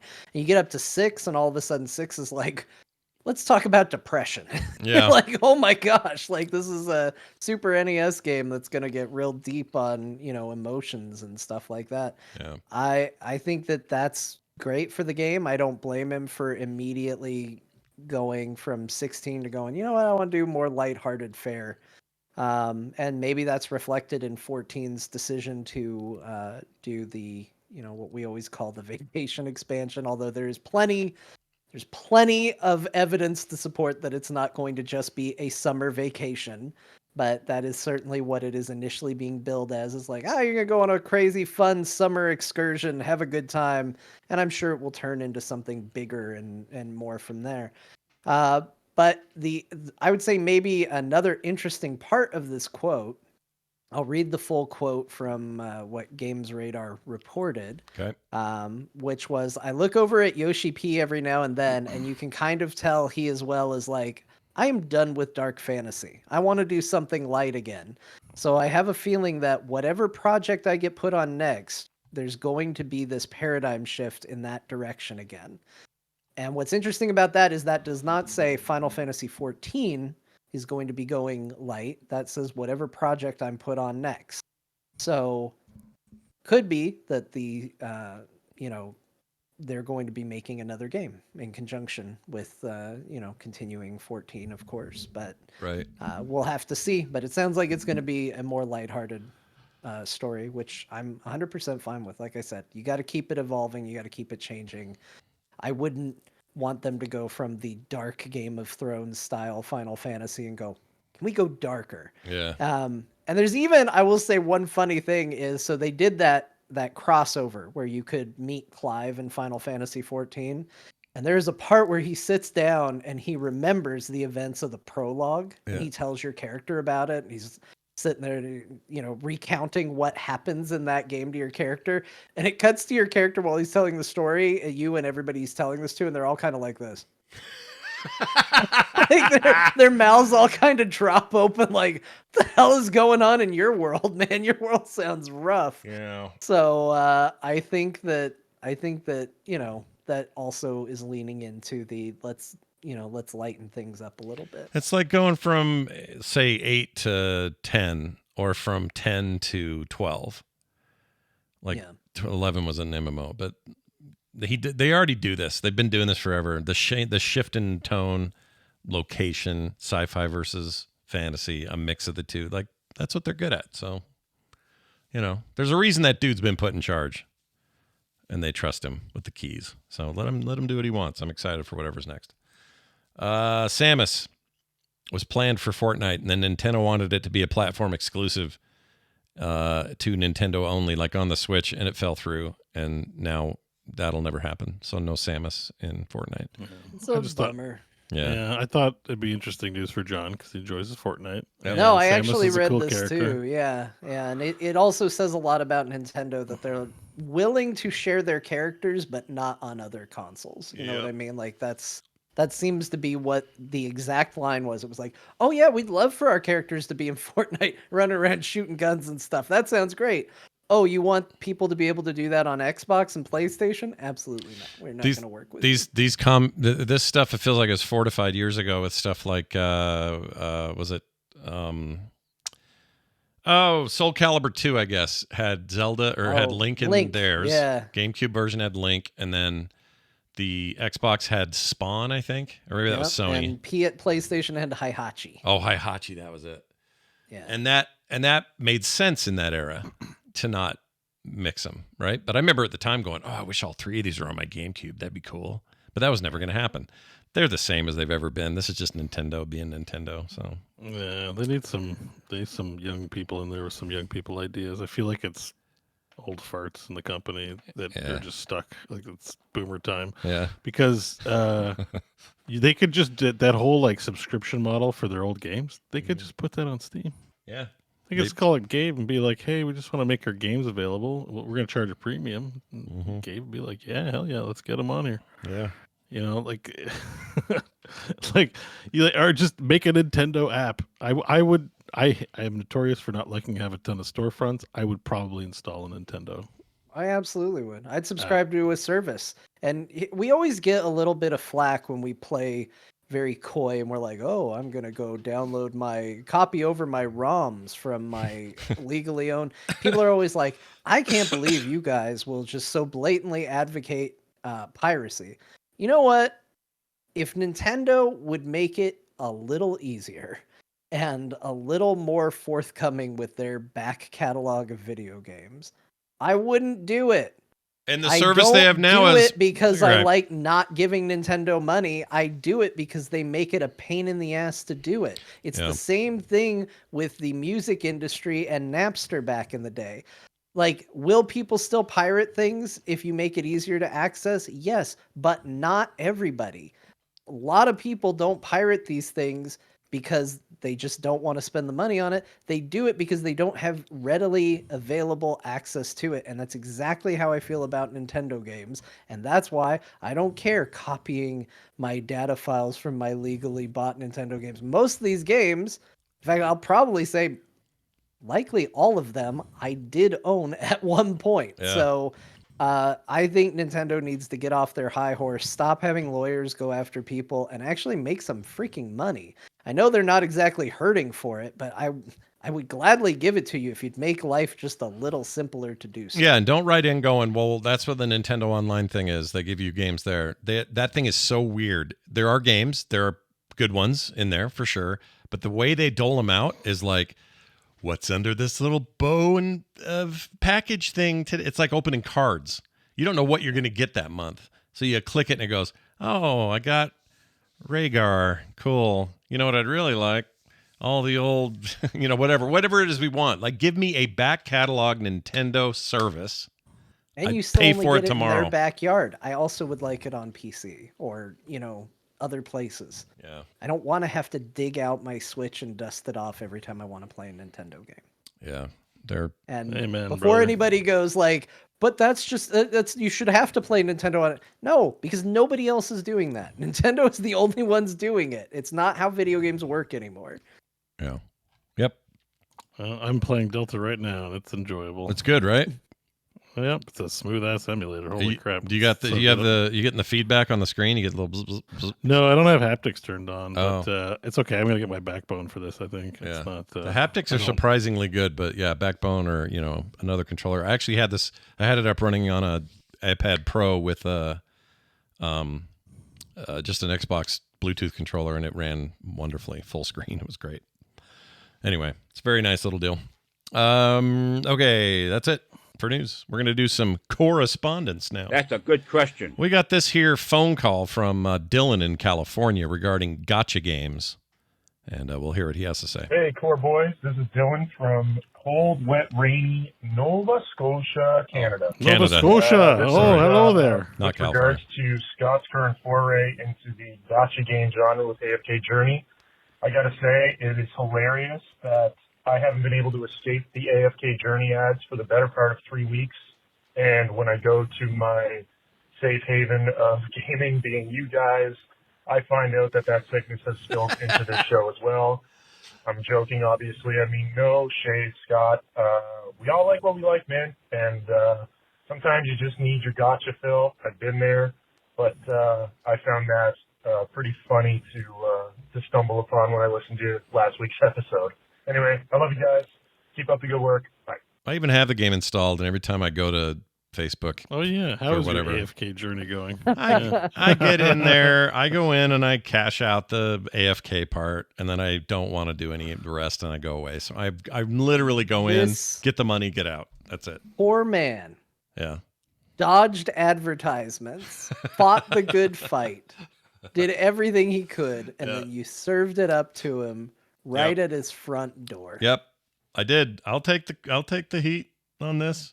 I haven't checked in a day, so let's get in to see how much money I got accrued here real fast. Hopefully. I gotta verify all my This is files. why people tuned in. They were like, boy, I need to I want to know know where how you're at much on your currency AFK journey. Scott earned in AFK Journey. All right, hold on. Here we go. Oh, it's taking forever to verify. Is it a gotcha game? I thought it was just an AFK swipe game. No, it's gotcha as hell. You and gotta it's get also 5 common swords to get a rare sword, and Yeah, then 5 all rare that. swords to get. All that shit. Oh my god! Yeah, But they do- Please they- take those games, put them in a giant cannon, fire them into the sun. They I'm do have a I'm couple so of over things. it. They have a couple of things that shortcut all that I like, but it's not enough to make it great. It's just, well, it's Yeah, taking I know, forever. We all have to spend our time with it till we get fed up with it. Yeah. And some people just like them, and I don't. I just. Oh, there's a big patch. That's why it's taking forever. Oh my gosh, I wonder what's in the new They're version. gonna patch more things into the loot table for you to Oh gotcha. man, It's a better value. It's an Yeah. even better value. Look at the size of this patch. Oh my gosh, it's still taking forever. Well, anyway, Dylan, thanks for letting us know, and Man, sorry about look that. at that. We gave all those poor listeners blue balls that just absolutely had to know how much currency you had in AFK Journey. Well, I'll let it How much load. currency do you have? I'm still waiting for this update to install. It's taking forever. Compiling resources currently, so we'll see. Oh, how that jeez. goes. It's That doesn't It's sound patching. good. That's your money. That's the resources. That's Yeah, your, compiling my. it's getting ready for you to swipe. I've yet to spend $1 even. So I know lots of people who pride themselves on subpar gameplay because they won't spend $1. yeah, Like you're not getting the best version of the game, right? 'Cause yeah. you're paying. I'm never the whale, but you're right. The best version of the game comes at a cost, and those people are not victimized. It's maybe too strong a word. There's some there was an article I didn't include it because then we want to keep things positive. I feel like we've been shitting on things a lot, so I didn't put it in. I don't know if you guys noticed it, but there are some lawsuits going on about these kinds of games targeting kids because this isn't about my freedom. I'm an adult. Let me make my own mistakes and let me play whatever poisonous rat trap game there is. We protect kids. Yeah. we don't let them smoke or drink and watch porn, and we also don't want people playing manipulative mind games with them on their devices if we can help it. Yeah. So I I don't know what the outcome is going to be from that, but there is concern about how these games, the way they're. As a parent, I assume you reward your kids for good behavior. You're Sure. trying to use the reward system to promote whatever value, pass on whatever values you have, right? I assume you both have done this to some degree. Sure, I'm sure. not a parent. I don't know. You try to. So- yes, that's all true. So you don't want a video game doing that for you, right? It's like, Right. If I just play this game for 6 more hours and beg hard enough for a swipe, I will get the crystal. Yeah. Anyway, sorry, I'm just. It's all right. I got the money now. It's the problem is I didn't realize this. I have a cap, so it's maxed. Of course, I have a You cap. can only earn so much a day. Oh my Yeah. god! How much to remove the cap? So sir? 22,000 gold, 161,000 of these books that help you level your dudes. This little stone, 1813. Scott, listen to yourself. Go back to the show and listen to this part and then go, oh, right, I'm talking like a crazy human being. I need to delete this from my life. I know. I don't know why I give a shit. I don't give a shit. I barely It's a good check game. it. But we've established they make good games. Yeah, they do. There's They a reason they're they good. suck you They're in. good. They suck you in, and then later they screw you. They got great art. They got compelling gameplay. and but- that is something you pay for. Yeah, you're right. or not. Some people are immune. Like I said, I'm constantly shocked how immune Scott is. He has resistance. I have to total these resistance things, to this stuff. Yeah, I Yeah. feel I have no compulsion other than to get in once in a while and watch numbers go up, and that's it. All right. But, Guys, don't like what you like, Scott, on this behavior. No, he doesn't. What part of him saying Wait, I log in, what? collect my currency, and then log out He's makes telling you think Scott's having fun? He's telling the chat because they're saying like what you like. Yeah, No, I didn't the s- chat. oh, maybe the my chat chat's- says like what you like. Oh, he doesn't like it. If he liked it, he would say, "Man, I'm playing the shit out of this game. I wish I could play more, but I just can't." That's not the story Scott is telling. The story Scott is telling is, I log in, I collect my currency, and I log out. You know what it is? My brain likes the dopamine hit of the numbers going up. But the truth is I get the same jolt out of that stupid game, John, the one where you just open the chest over and over until you find better loot. Yeah. I get Yeah. the same vibe. I get the same thing out of that. That game's free, so I may as well just play I that. played a lot of that game. That Yeah. game was good and definitely had plenty of moments where I was like, what am I doing with my life right now? Like what are even it made me question gaming. Like that game is an existential crisis in an app form. What was it called? I have it still. It's called I don't know if it's still available on stores, but it was called where is it? I have it in a folder, I guess. Hold on. Games to play. Here we go. AFK Journey back.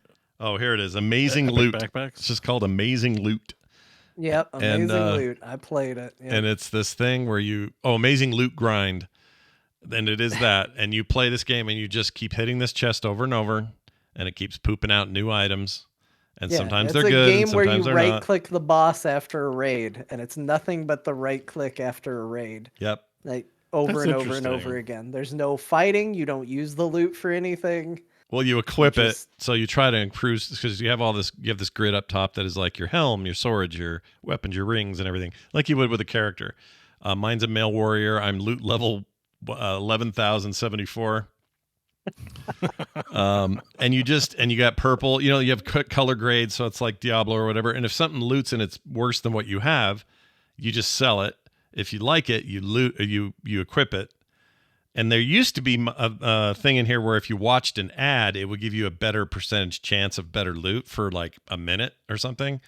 But the ads are disabled. They're not even there anymore. So it doesn't even work. But the game works. And there are times where I'll sit here and go, sell, open, sell, open, sell. He's gonna be on this. And the now. little chest will pop up sometimes with like a flourish of like green color will go blah out of it. And you go, ooh, an upgrade. And then it is. It's like, oh, okay, that's got better strength and stamina. Let's put that on the dude and then sell the old one. And that's the pattern. It's basically Diablo boiled down to the one part of Diablo, which is the dopamine hit of playing. Oh, I got a new item that's better than the last one. That's it. And it makes you question all video games. It's an existential nightmare, that game. Anyway, moving on. Here's a text. The core crew, love the show. So last episode, you guys talked about Fallout 5 needing to come out before The Elder Scrolls 6 to build off the hype of Season 2 of the Fallout show. I think I suggested that just for, I don't want anyone else to get blamed for this. What are your thoughts on them making an Elder Scrolls TV show to release around the time of the game? Would love to hear your thoughts and if you think they should make an Elder Scrolls TV show at all and what you think they could make it about. I don't think this is just like a template where you can go, all right, now make the next Bethesda game into a TV show. I think if they wanted to make, go proper Elder Scrolls, they'd have to really, big budget fantasy that thing, Game of Thrones style. They are pretty. It is a tough one because they've got like lots of races, right? Mm-hmm. Like, so we're talking lots of prosthetics and makeup. Very The expensive. sets are very beautiful. Yeah. So You'd have to, not only that, you'd have to have like the lore in that game, if you're not paying attention, is freaking deep. There's a ton. I don't even know where you start. How do you make it relatable? Like Fallout's relatable because these are goofball situations with goofy characters and it just somehow, I don't know, somehow relatable. It works. This other stuff is just like, well, how do you make it stand out against Lord of the Rings, the Ring show that's on Prime, or how do you make it stand out against the other competition in the space? I think that's a much harder thing to do than Fallout. But yeah, I wouldn't expect an Elder Scrolls TV show, to be honest. I think this would be a bad idea. You think so? Yeah. I don't think they should do it. I think this would be like, hey, here's a chance for me to one day eat my words, and boy do I love when that happens. But I think this would be a mistake. However, here's what I would be excited for from if they did this. Yeah. That TV show or movie theme would be so good. Oh yeah, wouldn't it? Can you imagine? Like, that's the one thing. Yeah. I'm like, I don't want to watch the TV show, but I want to watch the opening credits. Yeah. Yeah. That would be epic. It would benefit from that the way that Fallout benefits from the old-timey radio stuff they play throughout it, like the games do. Like, that's so iconic for the games, and that's true of the Elder Scrolls soundtracks. But if it doesn't start with a guy waking up in a wagon going, oh, I thought you weren't going to some. How did that go in in I wonder Skyrim? if Hilda still makes that mead with juniper berries in it. And then you got to brace yourself for the I took a arrow to the knee jokes. I don't know, man. I feel like it either goes too corny, and I don't know if that would work to Elder Scrolls' benefit, or it goes too serious. Like, the problem is I think for most people, Elder Scrolls is fantasy world sandbox. Yeah. I don't think a lot of people do deep dive on the lore. Some do, obviously. Like, they wouldn't put it in the game if people didn't read it and care about it. But I think for a lot of people, it's just, I want to play in a fantasy sandbox and do what I do. And then, like most Bethesda games, the side quests are really where the bread and butter are. Yeah. And I think that is hard to base a TV show around. I also But think that they would. also Yeah. didn't think that Fallout would be good. So Well, the here we reason are. Fallout works, in my opinion, is they didn't try to tell the Fallout story. They're just telling a story within the Fallout world with touches of the overall arcing story. And doing that saved them a whole lot of consternation and pain about retconning and other issues. In Elder Scrolls, I just think that's harder to do. I mean, I think they could, if they reined in the scope somehow. I don't know. Like Witcher was, better than I expected it would be. Like, all if right. they get the right people, I think they could, limit the scope and tell a good story and just Good Dark Brotherhood movie. ooh, good Dark Brotherhood movie. something like that. Yeah, like there's some interesting ideas.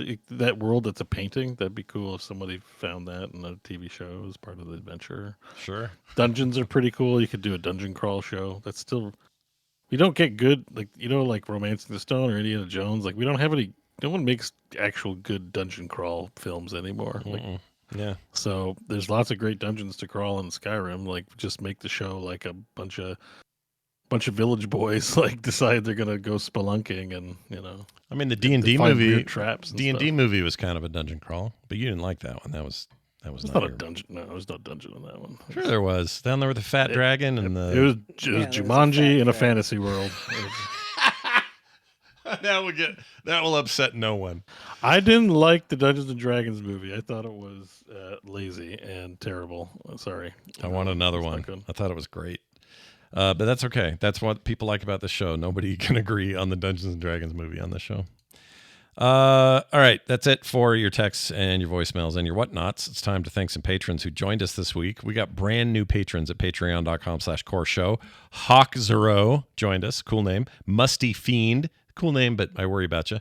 Al Kebab. Awesome dude. Been in the community forever. And John Budnick. Someone I don't know, but they all That's a sound great. Great name though. Yeah, I like how we have every week we have like these people with call signs, right? I'm Noodle Boy or whatever, and like then you get like Bill Bushwick or whatever, like Yep. it's just just a good old meaty name. Yep. That's all. We like that about you guys. Keep coming at us with your weird names, and we'll read them here when you become a patron of the show. What are the reasons to do it? Well, no commercials. That's always nice. Pre-show and post-show content every week. And how about a little monthly benefit known as video game art in the mail from me? How about that? You like that? Well, you get some of that as well, plus host specials and more, although we are woefully behind on those, and that's all my fault because I'm behind. Don't worry, we got some of that coming, though. Anyway, that is over at patreon.com/core show. I think that'll do it for us. frogpants.com/core for everything else. If you want to send us those voicemails, 801-471-0462. You can also text us there, or you can email us, talktothecore@gmail.com. We have a tradition where we hand Grandma the microphone and hope for the best. Grandma, tell us what we played this week. Well, I understand you got a little confused. We were throwing a lot at you tonight, so here's the games in a fast and furious form that they talked about. Tales of Kenzera Zao, Fallout 3, Fallout New Vegas, Fallout 4, Fallout 76, System Shock, Buckshot Roulette, Deep Rock Galactic Survivor, Transformers War for Cybertron, Ravenswatch, Sifu, Hearthstone Battlegrounds Duos, World of Warcraft Season of Discovery Phase 3, StarCraft Co-op Commanders, Baldur's Gate 3, and Manor Lords Tomorrow. Oh my gosh, I'm impressed. Grandma, you forgot Monster Train. Yeah, you forgot Monster Train. That's okay, though. And Monster Train. Thank you. That's all we needed. Well done. That's awesome. That was great, you guys. Great show as usual. Go play some video games, everybody. We'll be back next week. I'll be back from Vegas. Have probably a few stories to tell and more games to talk about. Until then, be good, be nice, do it all twice. We'll see you then.